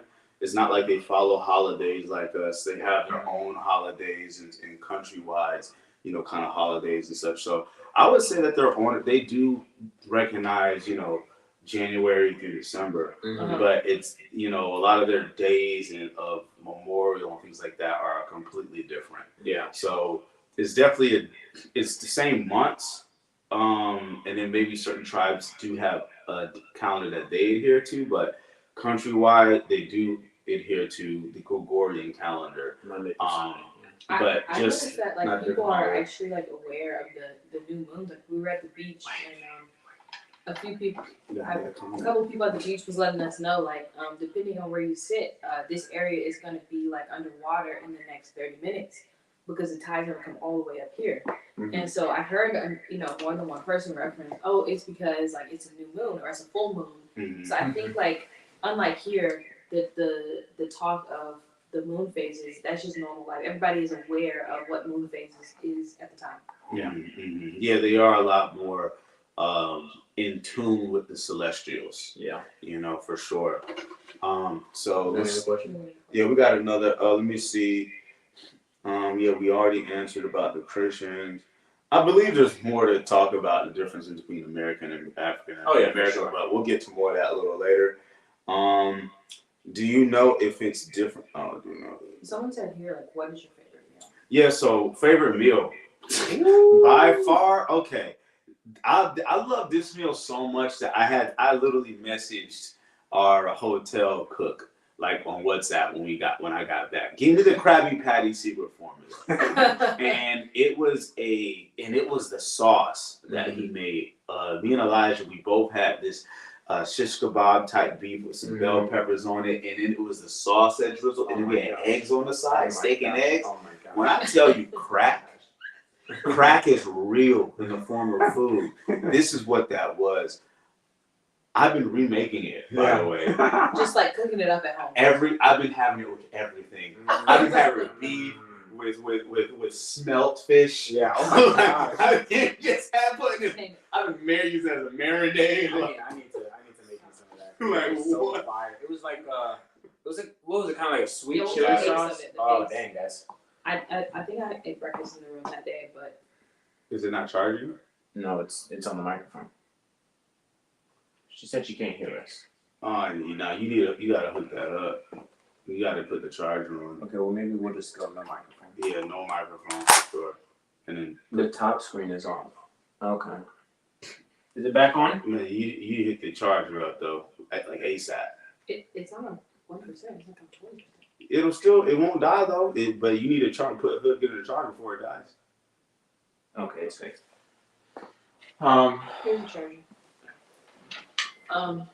With the top outlet doesn't work. Yeah. So we're gonna take away All right, some- y'all. We fixing some technical difficulties. Real It's on quick. 20%. Don't you think it would last at least No, you don't. You want to risk that? You No. don't risk it for the biscuit. Yeah, that need to be. Let me use your phone to charge on here. What was yours on? Yeah. Okay. All right, here. There you go. No. I'm saying like, just keep it still unplugged. You can't reach over. Okay. Why don't you unplug the light? Okay. And also, you don't need to send. You'll need to take over the stream yard. Okay, never mind. All right, so where are we at? Food. So yes, the food. It's the shish kebab type deal with the sauce and the eggs. That was my favorite. What maybe was your favorite too, Elijah? I'm not sure. Where's your favorite? My favorite. I had goat like most days. I did have lamb, which I did like, and I know we had like a barbecue, so to speak. Like so, we had like short rib barbecue. That was good. But I think I really liked the goat. And when I got home, that was one of my first sad moments where like I woke up after like sleeping, trying to catch up on my rest, and as soon as I woke up, I was so hungry. I was like, I didn't have anything in the world right now. What would it be? And all I wanted was like more goat, and I just didn't have it. Yeah. And their goat is usually about the same cost of beef too. Mm-hmm. It's not really like where it's so much more expensive or something like it is out over here in the States. So yeah. As far as food, man, My favorite food was the Sprite. because it didn't have chemicals. So they have Sprite Summer, which is a brand of Sprite that doesn't have all the like deadly chemicals that ours does. Yeah. But for real, my favorite food was that goat curry that Logan made that night with the rice. It was so good. I wish I would have refrigerated it because I didn't finish it and I could have had it the next day. The beef skewers were fire. Those ribs that we had were really good. And this is crazy, y'all. The ribs that we had. So Because it was a beef rib. Yeah, it was a beef rib, and we were like, oh, okay, like this is like an authentic, Kenyan restaurant that we're going to. Where were we? Oh, we're in Mombasa, and it's like we had told, who was it? Oh yeah, it was either Mimi or Johnny, that we had gone to this spot. I forgot what it was called, like maybe Big Square or something. And she's like, oh, that's like a fast food chain. I'm like. She laughed at us. She was I'm like, yo, these ribs went crazy. Yeah, and I'm like, Java House. Java House. Oh yeah, we went to Java House too. Java House. Oh, that's not y'all even really eating real food. And I'm like, bro, this was I thought this was real food. Right. You got realer food? It's on the privity. We Yeah. should have went to somebody's grandma's house. That's what we should have did. Yeah, bro. You know what I mean? Yeah, crazy. But yeah, so that was as far as. All right, so one more question. If there's another question. Well, we got favorite meal or dish. Best part of the trip, we got to answer that towards the end. Yeah. For real. Okay, so I think we went through like the first night in Mombasa, or we didn't. Yeah, no, the first night in on the Mombasa. beach Now The beach. Okay. So the beach. Next day we wake up, we're ready for more fun. Yeah, we go to Pirates Bay Beach. Pirates Bay Beach. That was a wrong decision. This is like, the tide was high, so there wasn't much sand to like find too much space. But it's definitely where a lot of people like trying to sell you everything. Oh, I guess it's like so many locals there, and then there's not as many tourists, but they expect to make money off tourism for the beach. Mm-hmm. So I've never had this kind of experience in my life. yeah, it was like, how I almost fought that one Arab guy that kept like just hounding us. I'm like, bro. Oh, at the end, It was like, bro. Yeah. Bro, It was bad. chill. Like Move. I Go. thought about it after the fact, and I think what he was thinking was like, at some point they're gonna need something. So even if they send me on an errand for $5, I'll do it. yeah. But it was we like sent him to the store, and he would have came. Like, it was literally like when you put Hustlers, bro. like food down on the ground and you're in New York City, and then all the pigeons just flock there. That's literally how it felt like while we were on the beach. But we were surrounded. We couldn't even walk. Yeah. We were surrounded by people trying to sell us stuff. We were literally like, celebrities. here, have this. I've never felt that way before. Yeah, we were celebrities. It was very, very annoying. So Deja and I got to get in the water a little bit. Brandon was getting his hair done. Yeah, Don't so look I at came your across hair. it. So I came across it. I got all the photos on my phone. Oh, okay. Came across here, nice Kikuyu brother, man. I didn't expect to see anybody with wicks. Now, if y'all know what wicks are the really thick locks that you usually see from a lot of the South Floridians. like the palm feel. Yeah, he definitely looks like a full. And he was a cool you brother. Like, Yeah. hey brother, I got the treatment to make your hair grow like a whole inch in a month, my brother. I got the 3-step, I got the oils, you know, and I you know, do what you do. Yeah. So I got a whole hair treatment on the beach, which is amazing, by the way. To feel the ocean breeze go across your scalp with the products in them, and I'm like getting a massage. I'm like, bro, like this feels too good for a Negro to be doing. You know, and he sold me some coconut oil. He tried to sell me some other stuff. I was like, nah, bro, but I appreciate the treatment, so I'm gonna take the oil, you know, and all that stuff. So it was great connecting and talking to him. We talked a lot. I have a long video of my experience with bruh. Yeah. And you know, there was the other lady there. Oh, she was a blessing. She was great. She was the only ally. The only ally we had. Yeah. Thank you most high for that. She was, and she walked. She was like, it's almost like she was protecting us. No, she literally was. She was really protecting us. So while Brandon was getting his hair done, I was on the beach, you know, and Captain Ali decided to come up to me. He's like, brother, what are you looking to do today? I'm like, I don't know, we're just chilling, yo. We enjoying our time here. There was no just chilling. Yeah, and they're like, no, get on boat. You must do something. So he's like, look at that boat right there. That boat is can you make that straight? Oh. No, like the top part. You kinda no, other way. I don't just do it. It looks center. It looks center. It had got knocked a little. Oh, okay. But so we had the comments coming through here anymore. I don't know. But so Captain Ali comes up to me. He's like, "This is my boat. It's see-through, and I'll take you guys over to these." There was these, I guess you can consider them mansions. Like the bottom of the boat was see-through, so you can see like the fish and everything.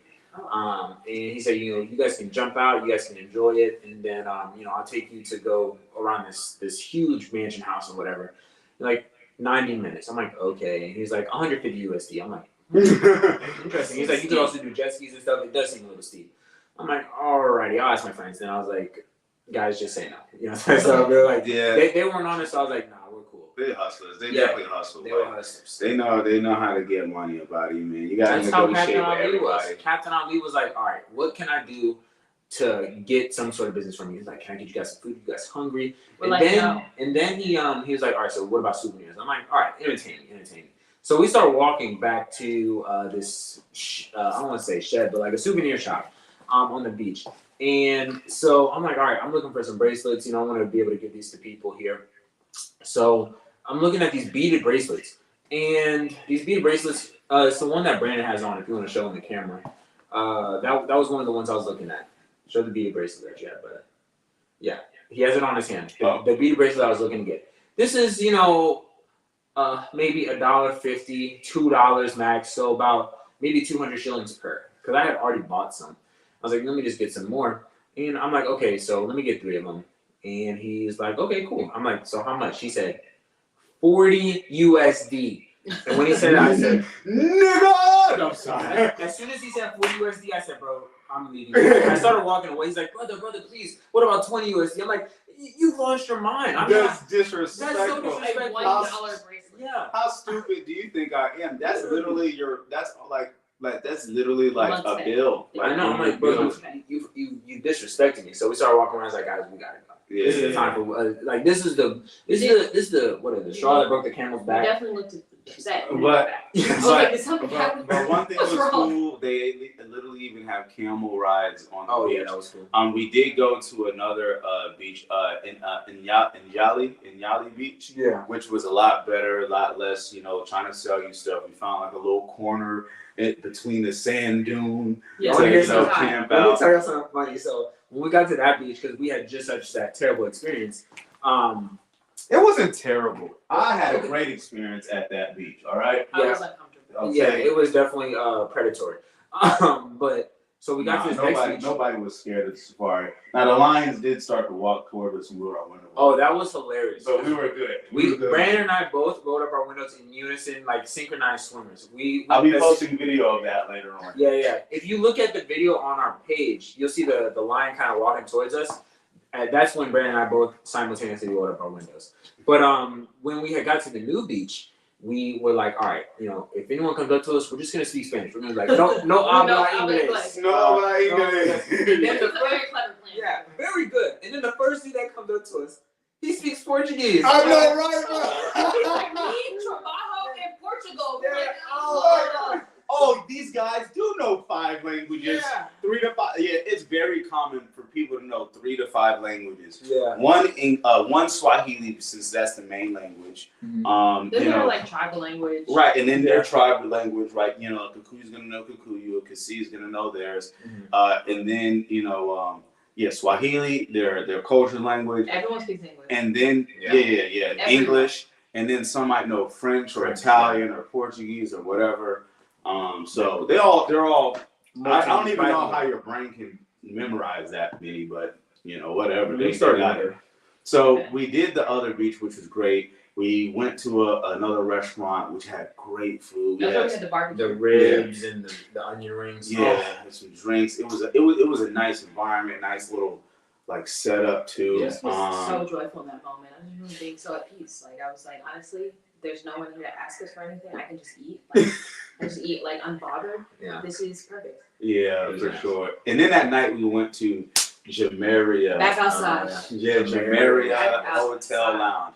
Now, you guys, this is a hotel that stays open 24 hours, right? It's on the beach. Mm-hmm. So we would just have to show you the video, which I'm gonna post some later, of how it just looks. It was really beautiful. Cool. So cool. But you had a pool. Yeah. They had these lounge beds on the pool, and then they had sections where everybody can have their own speakers and play their own music with whatever group they come with. Yeah. Just bring your own bottle. So they don't sell drinks, but you can, bring drinks, right? But they sell food all night. Yeah. Desserts. Foods, desserts, hookah, things like that. And I mean, it was just, hookah's very common. It's like Atlanta, it's very common over there in Kenya for sure. And these people drink more than us because they have more tolerance than us as well. So, and they have different delicacies. Over there, Hennessy is the toppest of top shelf. Hennessy is what you want. And then over here, and it costs more than what it costs in America. Yeah, so Hennessy is it's 1942. Yeah, for sure. And I think that's just because of hip hop culture. To be honest, I think it's because of music culture. Yeah. It's okay, this is what Black people in America say is. So it's popular over here in Africa. You know? I think one thing in regards to hip hop culture that I noticed, and I think there was a question that was asked about the differences, or how do Africans view Americans. While we were in Mombasa, we started seeing all these little buses with every hip hop artist, every basketball player, every famous Black person, that you know. Yes, Martin Luther King, MLK. I was what does MLK have to do with Little Baby as far as them both being on the side of a bus? Yeah. I think that part was kind of going off my head. It's literally just all marketing. Marketing. So these are just buses taking people just to work and stuff. Just regular people on a bus with Little Baby. It was a real 50 Cent. 50 Cent. I saw Obama. I'm seeing all type of faces. How do y'all even know this person is a C-list? You know what I'm saying? You know what it reminded me of though? Is American Idols. That's literally it. American Idol. It was literally kind of it's almost idolatry. It was idolatry. It is. It's a level of idolatry. Again, America, this city of gods, or Atlantis. To a lot of these other countries. Yeah. But Jamaria Lounge was great. We had somebody come out and hang out. She was a water engineer. Again, these people are just all different types or whatever. Couldn't hold your alcohol, but hey, it was great. It was great having you for the first half of the night. But that was a cool night. Yeah, for sure. Jamaria was really nice. It was really beautiful. I think if I were to ever go back to Kenya and be in Mombasa, I would try and stay there. Yeah, it's a real chill type place. Oh yeah, because it was it almost felt like a resort. For sure. Yeah. Mm-hmm. And then we hit the train that next morning, right? Yes. We had to get up through out of Mombasa. Okay, so more privilege started leaking. Oh my gosh! No. We had to get a coach seat on the train. Yeah, we had to. It was crazy though because we had the cash to pay for it because we wanted to try premier class. We had tried first class. Now we're let's take it up a notch. Let's see what premier is sitting for. How nice can it get? but they would not take our cash. They would not take Visa. They only took M-Pesa. And I was like, this is how central bank digital currencies are going to be introduced with this new financial system. And it was kind of like, for me, an epiphany. I was like, oh, they're going to start top-down approach. I'll talk about that probably on my own personal channel. It's because you couldn't get it in the premier class. Yeah. So you had to have M-Pesa. But yeah, so that was kind of a bummer. But we did meet Valentina or Valentine. Valentina on the bus. It was great to meet her. If we weren't in a fellow Kikuyu sister who who manages like different restaurants underneath this like umbrella. Got a business. Yeah. She again these folk these folk be bosses, man. But when I tell y'all, like, that was a rough train ride. Because it was 5.5 hours, so this was not like a little train ride. This was like the better part of the day. And those economy seats had no padding. Yeah. It was like two here and two here. So Deja and I were like, we're like this, like, and then Brandon and Valentine were like right here. It was like, bro, this train station had no AC. If Valentine wasn't there, the ride would have probably been a lot more difficult.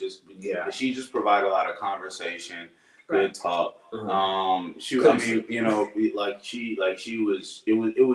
It was honestly like that's like the most, because to be honest, when we was in the train, she was kind of sitting next to us in another seat, and I was just thinking like, okay, why is she all dressed up? You know what I mean? Does she manage this restaurant? Next thing you know, the restaurant, not the place, has like a power outage, but she's going through managing stuff. No one cared. So power went out. Everyone just kept walking around. I'm like, does anyone care? Which is normal for certain countries and places in Kenya to have power outages.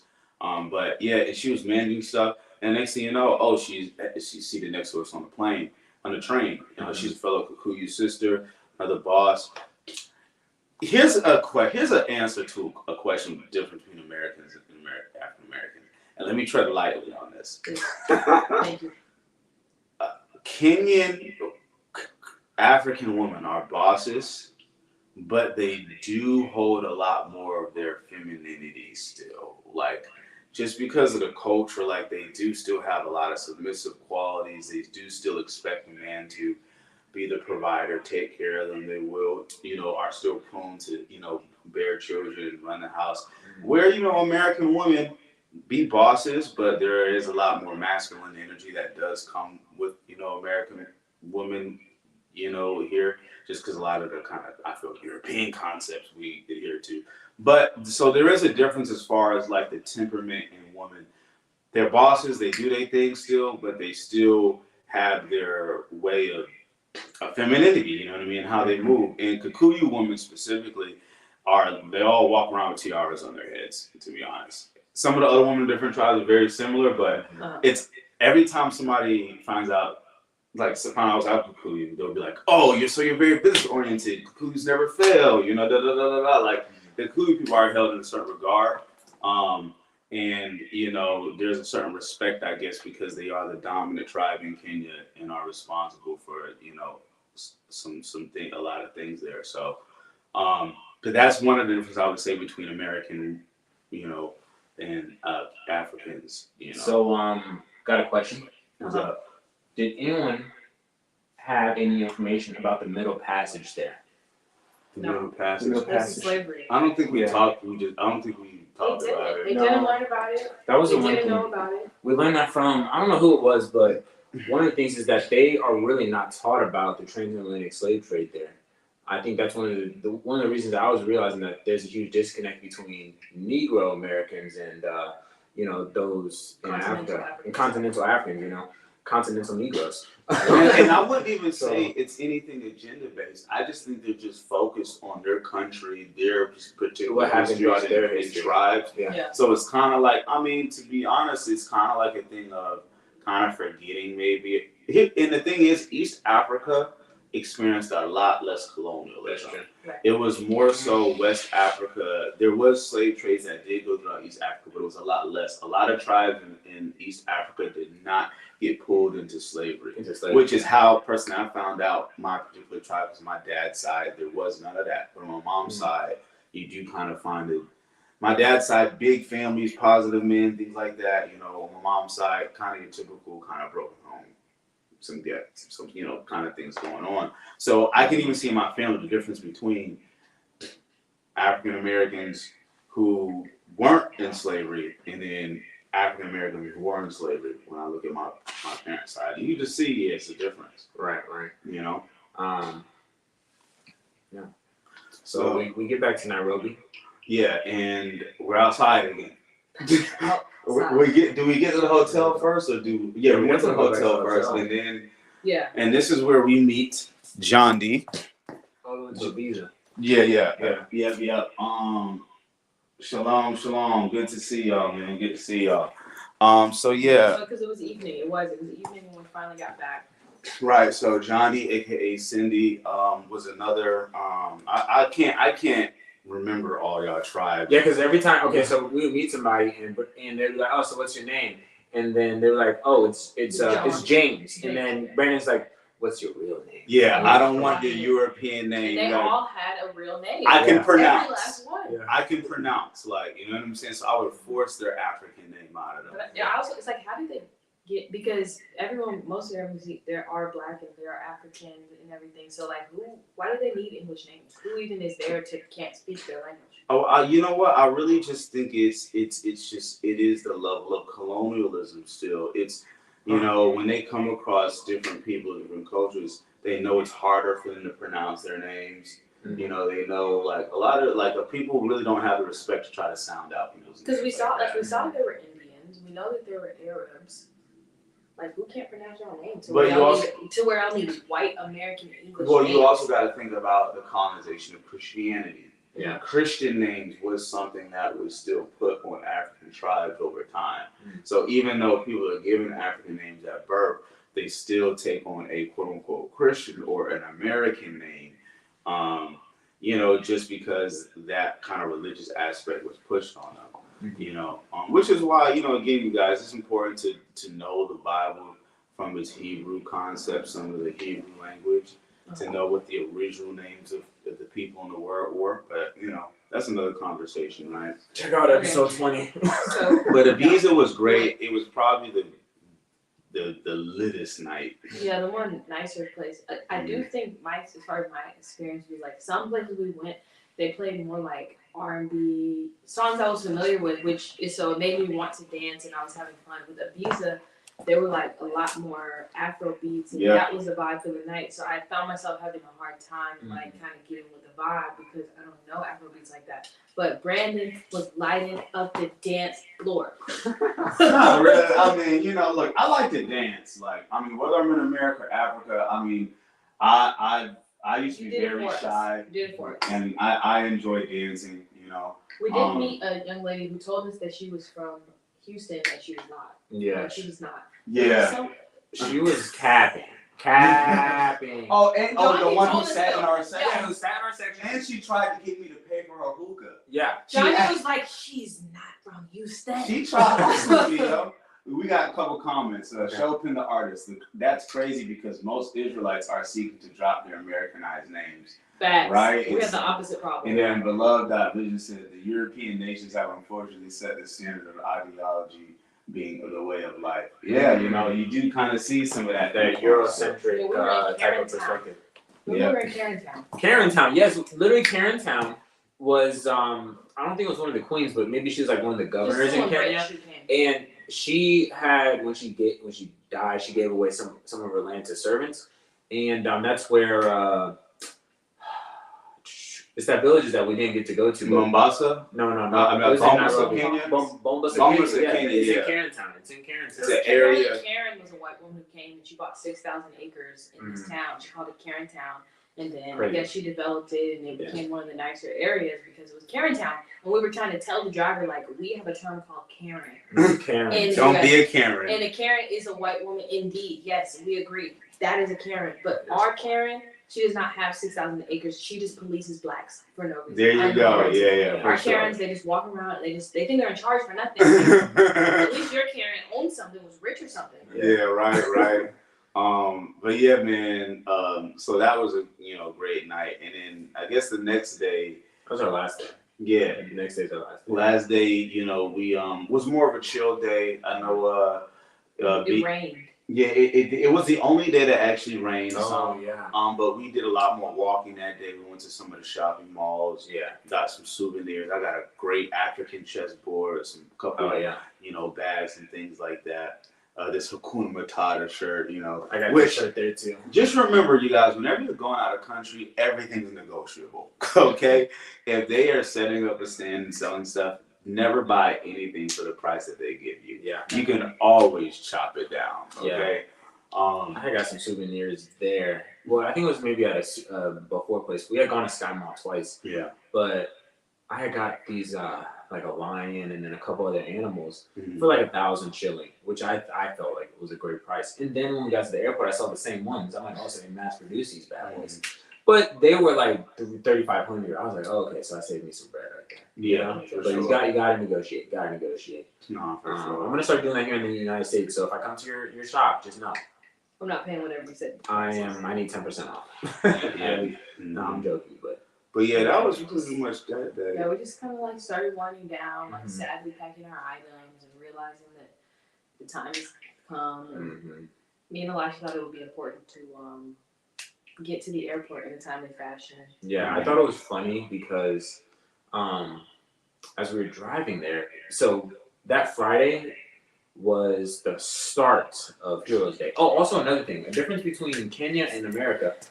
Valentina told us that 90% of Kenyans don't work Fridays. They work every week. Every week is They a don't really 3-day weekend.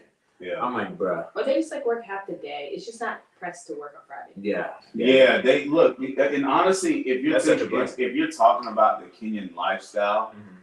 I mean, people, they work and then they don't. It's not like they slave all day and they're tired. Yeah. Like they work and then they might have energy to go out and enjoy life. Yeah. Like You're especially right, the they young work us to people, death. like in the 20s, they're partying a lot. So they really don't be slaving. And even the poor people have homes. You know what I'm saying? Yes, there's not a lot of homes. Like we did drive through past Oh, Kenya's that's a good biggest slum. Yeah. And it was really just a bunch of these kind of shed-like looking buildings. Mm-hmm. But it's like all the poor still have shelter. Yeah. You know what I'm saying? I got 2 good questions here. Yes. All right, so first, what is Kenya's biggest export? I can answer this. It's tea. I think that, I had asked that. I like tea, so I got me a whole lot of tea, brought it back. Is that's really their biggest? Yeah, it is. It is. Okay. I asked one of our drivers, I was like, yo, what's y'all's biggest export? And they said tea. Okay. And then the other question, do you think the places y'all visited will be affected by the New World Order? So I have the Yes, answer to this we're in the question. city. So President Ruto, what you do find is that most of the Kenyans hate their current president. Yes. He's like the first non-Kikuyu president, where the last 3 were like Kikuyu. I don't know what tribe he is, but that literal week we were there, he actually literally just fired the vice president. Yeah, he got impeached right as we were there. Yeah, the vice president was impeached while we were there, and the For people going against him. and the people actually like the vice president. Yeah. And the thing about President Ruto is what a lot of them feel, even though they have to have a photo of him in their business, which almost feels dictator-like, is that he is sold out to the European agendas a lot. Even when it came to certain laws LGBTQ stuff, he was very slow to reject those laws because Kenyans don't play that, and the Kenyan people didn't like that. They literally just kind of went through almost a civil war where he tried to raise taxes and stuff like that on the people. And when you're sending money, how much that costs, and it was the young people, from 30 to younger, who protested the streets, scared the government into retracting this stuff. But I think what Valentina also explained to us is, well, they just stopped talking about it. Yeah, and then 30 days later, it gets surpassed. Yeah, and it's under the rug. And so, but they still some G's. I mean, they fought as much as they could, right? We could learn from them, to be honest, on that. But and to answer that question, from my perspective, when I saw that they would not let us onto the premier class if we did not have M-Pesa, if we could not pay for that, that told me that from a top-down perspective that they were not allowing. If you had to have M-Pesa and enough money on M-Pesa, which is, think of it like a Zelle, I think, or like Cash App or something. like Cash App. You had to make purchases on M-Pesa to be in premier class. So that's one thing that told me that they are definitely going to be affected by the NWO. They're also trying to push the digital ID. Yes. The president is trying to push digital ID, which the people are fighting against. Yeah. There. The thing about Kenya is looked at a lot of Africans as where the origin of man started. Now, I think there is, conversation between could it be South Africa or the Kenya East Africa area. But if you could think about if, say, the European, the elites have knowledge of this, obviously it would try to control where the origin or start of man is. If one thing we know, West Africa is heavily, pushed on vaccinations, Bill Gates, stuff like that. East Africa is definitely, we see this, stuff going on. I mean, Juanita literally told me when COVID was happening, Bill Gates tried to bring Chinese people there to spread COVID. Oh, yeah. And then South Africa, we know South Africa is where the Afrikaners are, right? It's probably the most European-dominated place in Africa. No, it is the most European-dominated place in Africa, South Africa. And so you do see, and in the Congo is where the biggest slavery in the world is happening, with them having to mine coltan, cobalt, diamonds, stuff like that. Yes. And so you see where like west, east, south, in the middle of Africa is where you see these concentrated places of agendas, where the, European colonialists or philanthropists, are trying to push their agendas on the people. Yeah. So there is going to be some NWO control trying to come there. Yeah. But they are also the country vetoing the World Health Organization from having autonomy over them. Mm-hmm. So they are fighting it to a degree. Yeah. Yeah. We're So coming up on 2 hours, guys. yeah. So from there we love airport. We love the conversation. For sure. We do have another question. Okay. What percentage do you think European mindset and Western culture affects places like Kenya? Do you all feel like the young people care about their culture and roots? That's a great question. I think I've been talking a lot, so I was gonna let one of y'all go first, but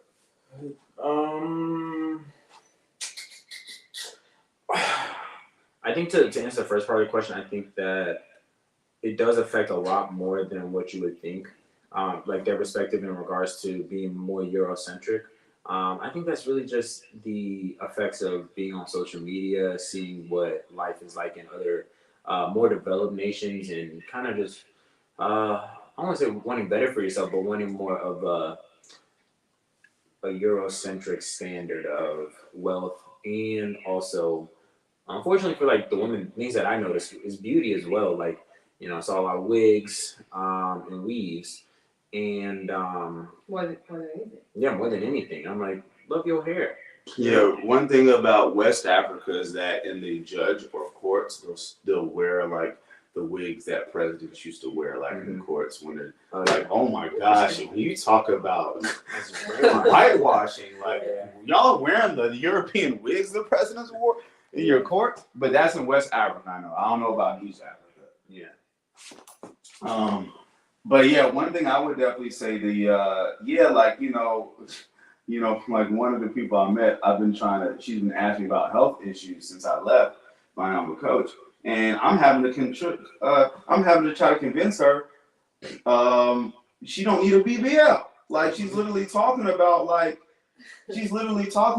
want to look like the Atlanta Baddies, and she sent me a picture of Jada Waiter and all this stuff. And I'm like, yo, let me tell you something. And I'm trying to convince her, look, let me tell you something. Most men, they look at that as stuff. They just want to have fun with like that. It don't be looked at as marriage. But I'm trying to convince her this. I think I finally got to her when I sent her like a post of some known artists talking about it. Like I think Cam Newton dropped a video with somebody on his show. That's what they want to hear. Talking about it. These artists, the ones on the bus. They want to hear from them, right? And so you do see that westernized, mindset. They are aspiring to be like the black artists over here. They are aspiring kind of to be like, some of the Western culture, which is a little disheartening, but a lot of them do have a good amount of knowledge about their culture. Yeah. some people care about knowing their culture more, some not necessarily too much. Mm-hmm. It really just depends on who you're talking to. Yeah. I do recall Yeah. like one of the ladies saying, because we were listening to like just music and stuff, and she knows all the American U.S. songs and hip hop, and she was letting us know like other people. Oh, I know all this. I love this kind of music, and she's like, but all the American rappers die. And I was like, yeah, no, that's part of our trauma. Like they put people on a pedestal and they just kill, and people just die, and it's just so much death, and that's strange to them. They also don't have like a huge number of incarcerated like that. Oh yeah. So Their crime rate is low. Like, crime rate is low, but incarcerate. They don't have mass incarceration like this. So we were telling, like, for example, like each of us knows or is related to or closely knows someone that is incarcerated. That's very common. We have lots of millions and millions of people are incarcerated. That's strange to them because they don't know too many people. Like if you're in jail, you might be a crash out. Like you actually did something. Yeah. It's not common to just have like many different men in your family and your people you know that are in jail or have been killed or murdered. Yeah. And especially not your artists and people that are the most famous, you're just dying every day. Yeah. Yeah, one thing that's very one thing that's very different is, you know, a lot of people are scared to go to Africa and this and that, but the crazy thing is that it's so safe. I remember the first time I went, you know, I asked Juanita, like, you know, how do I get my gun over there? She's like, what you need a gun for? You're safe here. You don't have to go. What's your gun? Who are you running from? Why are you're safe here? You're safe in Africa. And it's like, you know, getting your gun over. And it's a thing where people really aren't. You know, black people aren't looking at each other down. Like it's not even normal for black people to nod at everybody walking past, but it's also not normal for people to look at each other aggressively just in passing. Right. Like it's normal. Like it's cool. Like now, granted, if you want to floss and you want to throw money and you don't want to connect with the community, yeah, you can be looked at as a come up. Look at this outsider. Which somebody might look at you as a come up, right? So that's why it's good to know somebody, know how to move, you know, get familiar with the community you're around, and just move smart. Yeah. We got people still coming in. Goodness gracious. Yeah.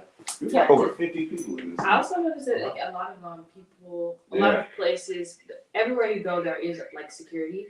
So you can't just enter like certain neighbors or neighborhoods. You can't just enter shopping centers. Like you need to have a reason to be over here. So you need to explain that to security in order to proceed. You know, so there's not as much just free willy nilly. You could just walk up to somebody's home. Like no, everything is behind gates, and the gate attendants are mostly armed. For sure. And the police weren't like how they are here in the States either. They're not at each and every street corner just waiting for someone to frick up. There you go. They are very few and far between, and they're just chill. I don't know. There's more like paid security than police. Yeah, you know, I didn't feel I didn't feel unsafe at all, but I didn't feel that I was being threatened. Also, like, you know how here in the States, it's like, oh, a car gets behind you, oh, you're looking over your back shoulder each and every time, making sure you turn on your blinkers. But there's none of that heart drop the moment you see the blue lights behind you. Like, it's really not like me. I experienced the police a lot when I first came, just because I decided to drive as a foreigner. And I didn't know the steering wheel was on the opposite side of the car, you're driving on the opposite side of the street, and there's basically almost no traffic laws. Like you can be going 100, whatever, and people that are bumper to bumper. It's like and New they York, never hit each other. And pedestrians just walking in traffic, and nobody's hitting nobody. Like in America, I had to explain, like, y'all, people will shoot you, like in Texas or certain states for driving how y'all drive, and it's just normal here. You know what I mean? Yeah. But we got a couple last comments and questions. Nikki off of Nikki Imba 53, I butchered that, says, it's sad they don't know these celebrities are enslaved to a wicked system. All that glitters isn't gold. Yes, you guys, it's wickedness, it's masonry, it's a whole bunch of wickedness that's going on in America. We don't realize a lot of these celebrities are actually in these systems. They're enslaved, and a lot of them are miserable and are sacrificed. There's a lot of depth in that. Somebody asked, what other countries are we looking to possibly visit next time? Oh, great question. Beloved actually asked that, Beloved Vision, and he's like, you know, we are willing, he can come along. Yeah. Maybe, right? But yeah, what other countries? We have from the group chat. Yeah, he's in the group chat. We successfully got one trip out the group chat. We put our mind to it, so I feel like we can go anywhere. For sure. I personally would like to go back to the motherland. Maybe Ghana, maybe South That Africa. would be so dope. That's kind of where I'm at. I'm looking at personally Uganda. Uganda. I'd like Uganda, South Africa, and Nigeria South probably Africa. my top 3. Yeah. I also want to see like Tanzania, Zimbabwe. A lot of countries I want to see, but Yeah. I'm gonna say South Africa and Uganda are my next 2 that I really want to see. Nigeria, if to make it a 3rd. Yeah. I agree. South Africa, Johannesburg. Yep, for sure. So, yeah, man. But shoot, I think we got all the questions out the way. The coming back to the States was, fine. Like we had like a 2 a.m. flight. It was the longest. It was the that longest was flight. such It was a so long rough. flight. I literally had to purchase another bag to split like my stuff. Yeah. And they give you that option to purchase a bag so you don't get charged super crazy for a super heavy bag to split the weight. So that was cool. Coming back, we Istanbul. I That was was sad the- to see y'all though. Even we spent so many days together and everyone parted ways. I was like, oh, bye guys. Yeah. It was fun. So Leah, the last thing I personally have to say is my body revolted coming back to the States. I got like a sinus infection. It's not normal for people to develop allergies and conditions in Africa, right? Unless they're really just super unhealthy. They did clarify that people don't have allergies and stuff. Yeah. Like, bro, like our bodies are revolting against themselves here. And mine did that. And going to the bathroom was hell for like a good week for me. Man. Okay. The reason why I laughed was because I had asked, Deja had mentioned how we were asking all these questions. Outrageous I questions. asked an outrageous question. I asked Mimi, I was like, so do people get cancer here, And I was like, she laughed. She was like, yes, Negro. Like, of course. But I guess my reasoning for asking it was just the lesser amount of chemicals in their food, air quality, The statistics You is know, probably Probably way is less. less. It probably is less. Because the diabetes is something they say is like, common. Okay. But, you got to think like, most of the people don't really succumb to that stuff. Yeah. And I'm a blood type coach. So my thing is, I think also in Africa, people have to still understand who have different genetics and different ways of eating. Right. But a whole country might eat a certain way. Yeah. And so some people are going to be healthy, some people aren't. Right. So for me as a coach, I'm still feeling like people need to know individual genetics and not just eat according to the culture. I didn't see one person that I thought was visibly obese. No. Yeah. Obesity is like There's It's no such thing. almost non-existent there. Like, bro, just download the Yuka app, you guys. Download the Yuka app, scan everything, see what chemicals you're ingesting, because America is trying to kill us. Yeah. So, Are we giving final thoughts or final statements? Or? the only question that we didn't necessarily answer was what was the best part of your trip. Oh, Okay. that's a good one. I know.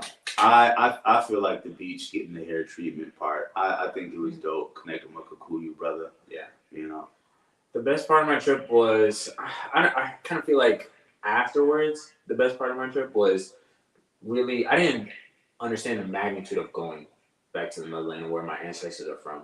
Mhm. But then coming back, I'm like, oh my gosh, this is really transformational from my perspective. Yeah.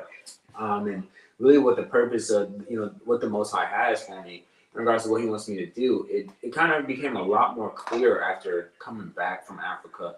And I had, did a video on like group economics, but that's like, it just became all the more clear as to, what I was really put on earth here to do. Definitely go back to Africa, but that was the best experience for me. There's a lot more waking up of the African Bantu people in there that there has to be done.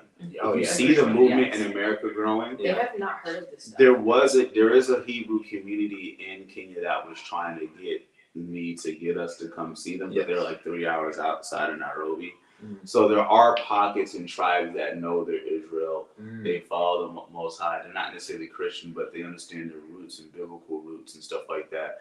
But I think in America, the identity movement is a lot stronger, and it's slowly, growing in Africa. Mhm. Just as far as there's tribes that actually already just know this stuff. Yeah. So I don't know if there's a lot of people necessarily learning this stuff in real time, but there are tribes, pockets that actually have known these things for generations. Yeah. But they're not the loudest or most influential people. They usually kind of stay to their own community so they can live according to their laws and Torah outside of whatever. Because you have the governmental system and laws, but the government allows each tribe and villages to govern their own selves. Right. You know. I think the highlight for me was some of those moments of just like people watching. I thought it was so cute, like the children and their little accents and their school uniforms, playing in the streets, playing soccer in the streets, and even like I saw like a Muslim couple that was kind of like walking in front of us, and they was like playing around with each other, and I think like it changed my perspective. I was like, honestly, I think some of these Muslim women, I think they do get a lot of say at home. The way that they were like playful with each other and not so serious made me feel like they do love and respect their wives in a way that we don't get to see because we see how they interact in public. So just seeing the family dynamics of like kids playing and like people interacting and just like all the different shades of black. I think we saw like every shade of melanin there. So that I just being a fly on the wall, walking in our community like inside the gate. That was like just little moments that I felt I could take with me. And even coming back and looking at African Americans here and be like, yo, you look just like the people from this tribe. I definitely saw one or two that I swore was a doppelganger. I'm like, no, that looks like someone. Like, you don't even know you got a whole group who look just like you over here. Like, specifically your phenotype and features. Yeah. You know? Brandon definitely looked like a lot more than me. I don't think I resembled many of them, unfortunately. You might be a little more West African. I think which is what Igbo, maybe. Yeah, you know, Ghana, Nigeria area, you know, a lot more West African. But yeah, they were very amazed at the beard. They're like, oh, this is a funny story. We had got to the airport. And we had to go through security. And then, of course, you know, there's a guard with a massive AK-47. And we had to get out and we had to go through security. And he comes up to me, he's like, brother, you need to shake my hand. I'm like, you need to shake my hand. Yeah. Touch the hem of his garment. He was like, big hair. Like, brother, you need to shake my hand. He took off his beanie right before he's like, brother, I need you to shake my hand because he was bald and he had. Evo, what up, Evo? What's good? Yeah, he's like, what country? Like, what country are you from? Good, Evo. Yeah, Evo in the book. Know what country you're from. I'm like, I'm from America. He's like, oh, okay. And then, of course, you know, he had. I was like, I can't shake your hand with the AK-47 in your hand. So he moved the AK-47. He's like, what do you have for me, brother? What do you have for me? I'm like, here, bro, here. This is the shakedown. This was right in front of the no corruption zone sign. Yeah, but you know, I'm just broke him off with that wow. You know, heard. That was my getting rid of money, anyways. You know, but that was funny. Nah, for sure, man, for sure. It was an amazing experience, though. Oh yeah. Was those our ending remarks, or do we have anything else? Oh, we got what is that? Brother saying. Oh, you said I'm finna stay and listen, but don't worry, brother. We're gonna post this. Oh yeah, it'll be on. Yeah. We're gonna post this. So no, I think I've seen it all. So then after that, you just come home and everyone you see like at church and home friends. You're telling the same story over and over and over. I went to church yesterday. I got to share a little bit. So. Yeah, while a lot of Africans are trying to come over here to the United States, you do have a good amount of Americans who are looking to come and visit Africa. You know. I think, unfortunately, the majority of our community isn't that curious about their roots, but there is still a good amount, of us who actually do care, want to learn, and want to reconnect. So I definitely think every Negro American needs to make it over to the motherland for sure. At least once. Just so you can know, it's and the way I gotta describe it, it's like being born blind, right? You can't miss sight if you were born blind. Yeah. Right. So if you are now able to see, that's what going to the motherland is like, wow, this is what living peaceful is like. Mm-hmm. This is what communal living and actually looking at each other as brother and sister is like. This is what real food. This is what real oxygen is like. Yeah. Oh, the sun is closer. Oh, this dirt matches my skin tone perfectly. Like it's literally like, okay, this is we don't realize we're the minority. You know, like the majority of our diaspora is still in Africa. Right. We're just scattered to the four corners of the earth, like the word said we would be, right? Mhm. And so we just don't realize like we're just in a pocket of civilization, and this is a pocket of reality, but it's not the reality. Facts. You know. That's good. Yeah. What's that last comment? So we're always welcome in Africa. Oh, hallelujah. Hey, We'll be appreciate back. that, brother. Yeah, I shall be back. he's probably in West Africa being possibly. You know? Yeah. So Most definitely. So we've been on here for over 2 hours, you guys. Yeah, we well, had thank a y'all. much better third turnout than we thought. Yes. Deja was not one to go Okay, lie. I was right. I was wrong. I was all wrong.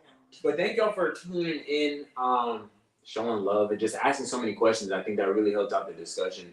And just us sharing our experience in Kenya. It was really amazing, and we hope that you all enjoyed our little discussion.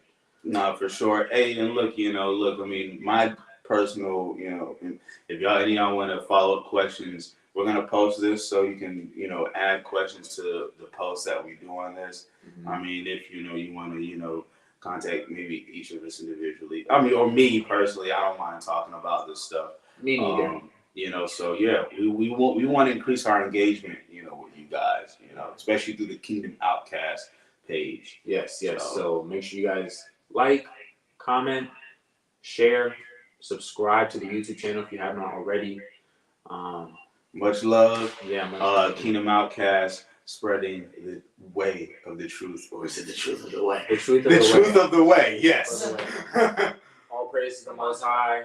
Yeah, Shalom. Deuces. All right, so just click end Can we stream take, here. can I take a picture? Do we need to for the photo?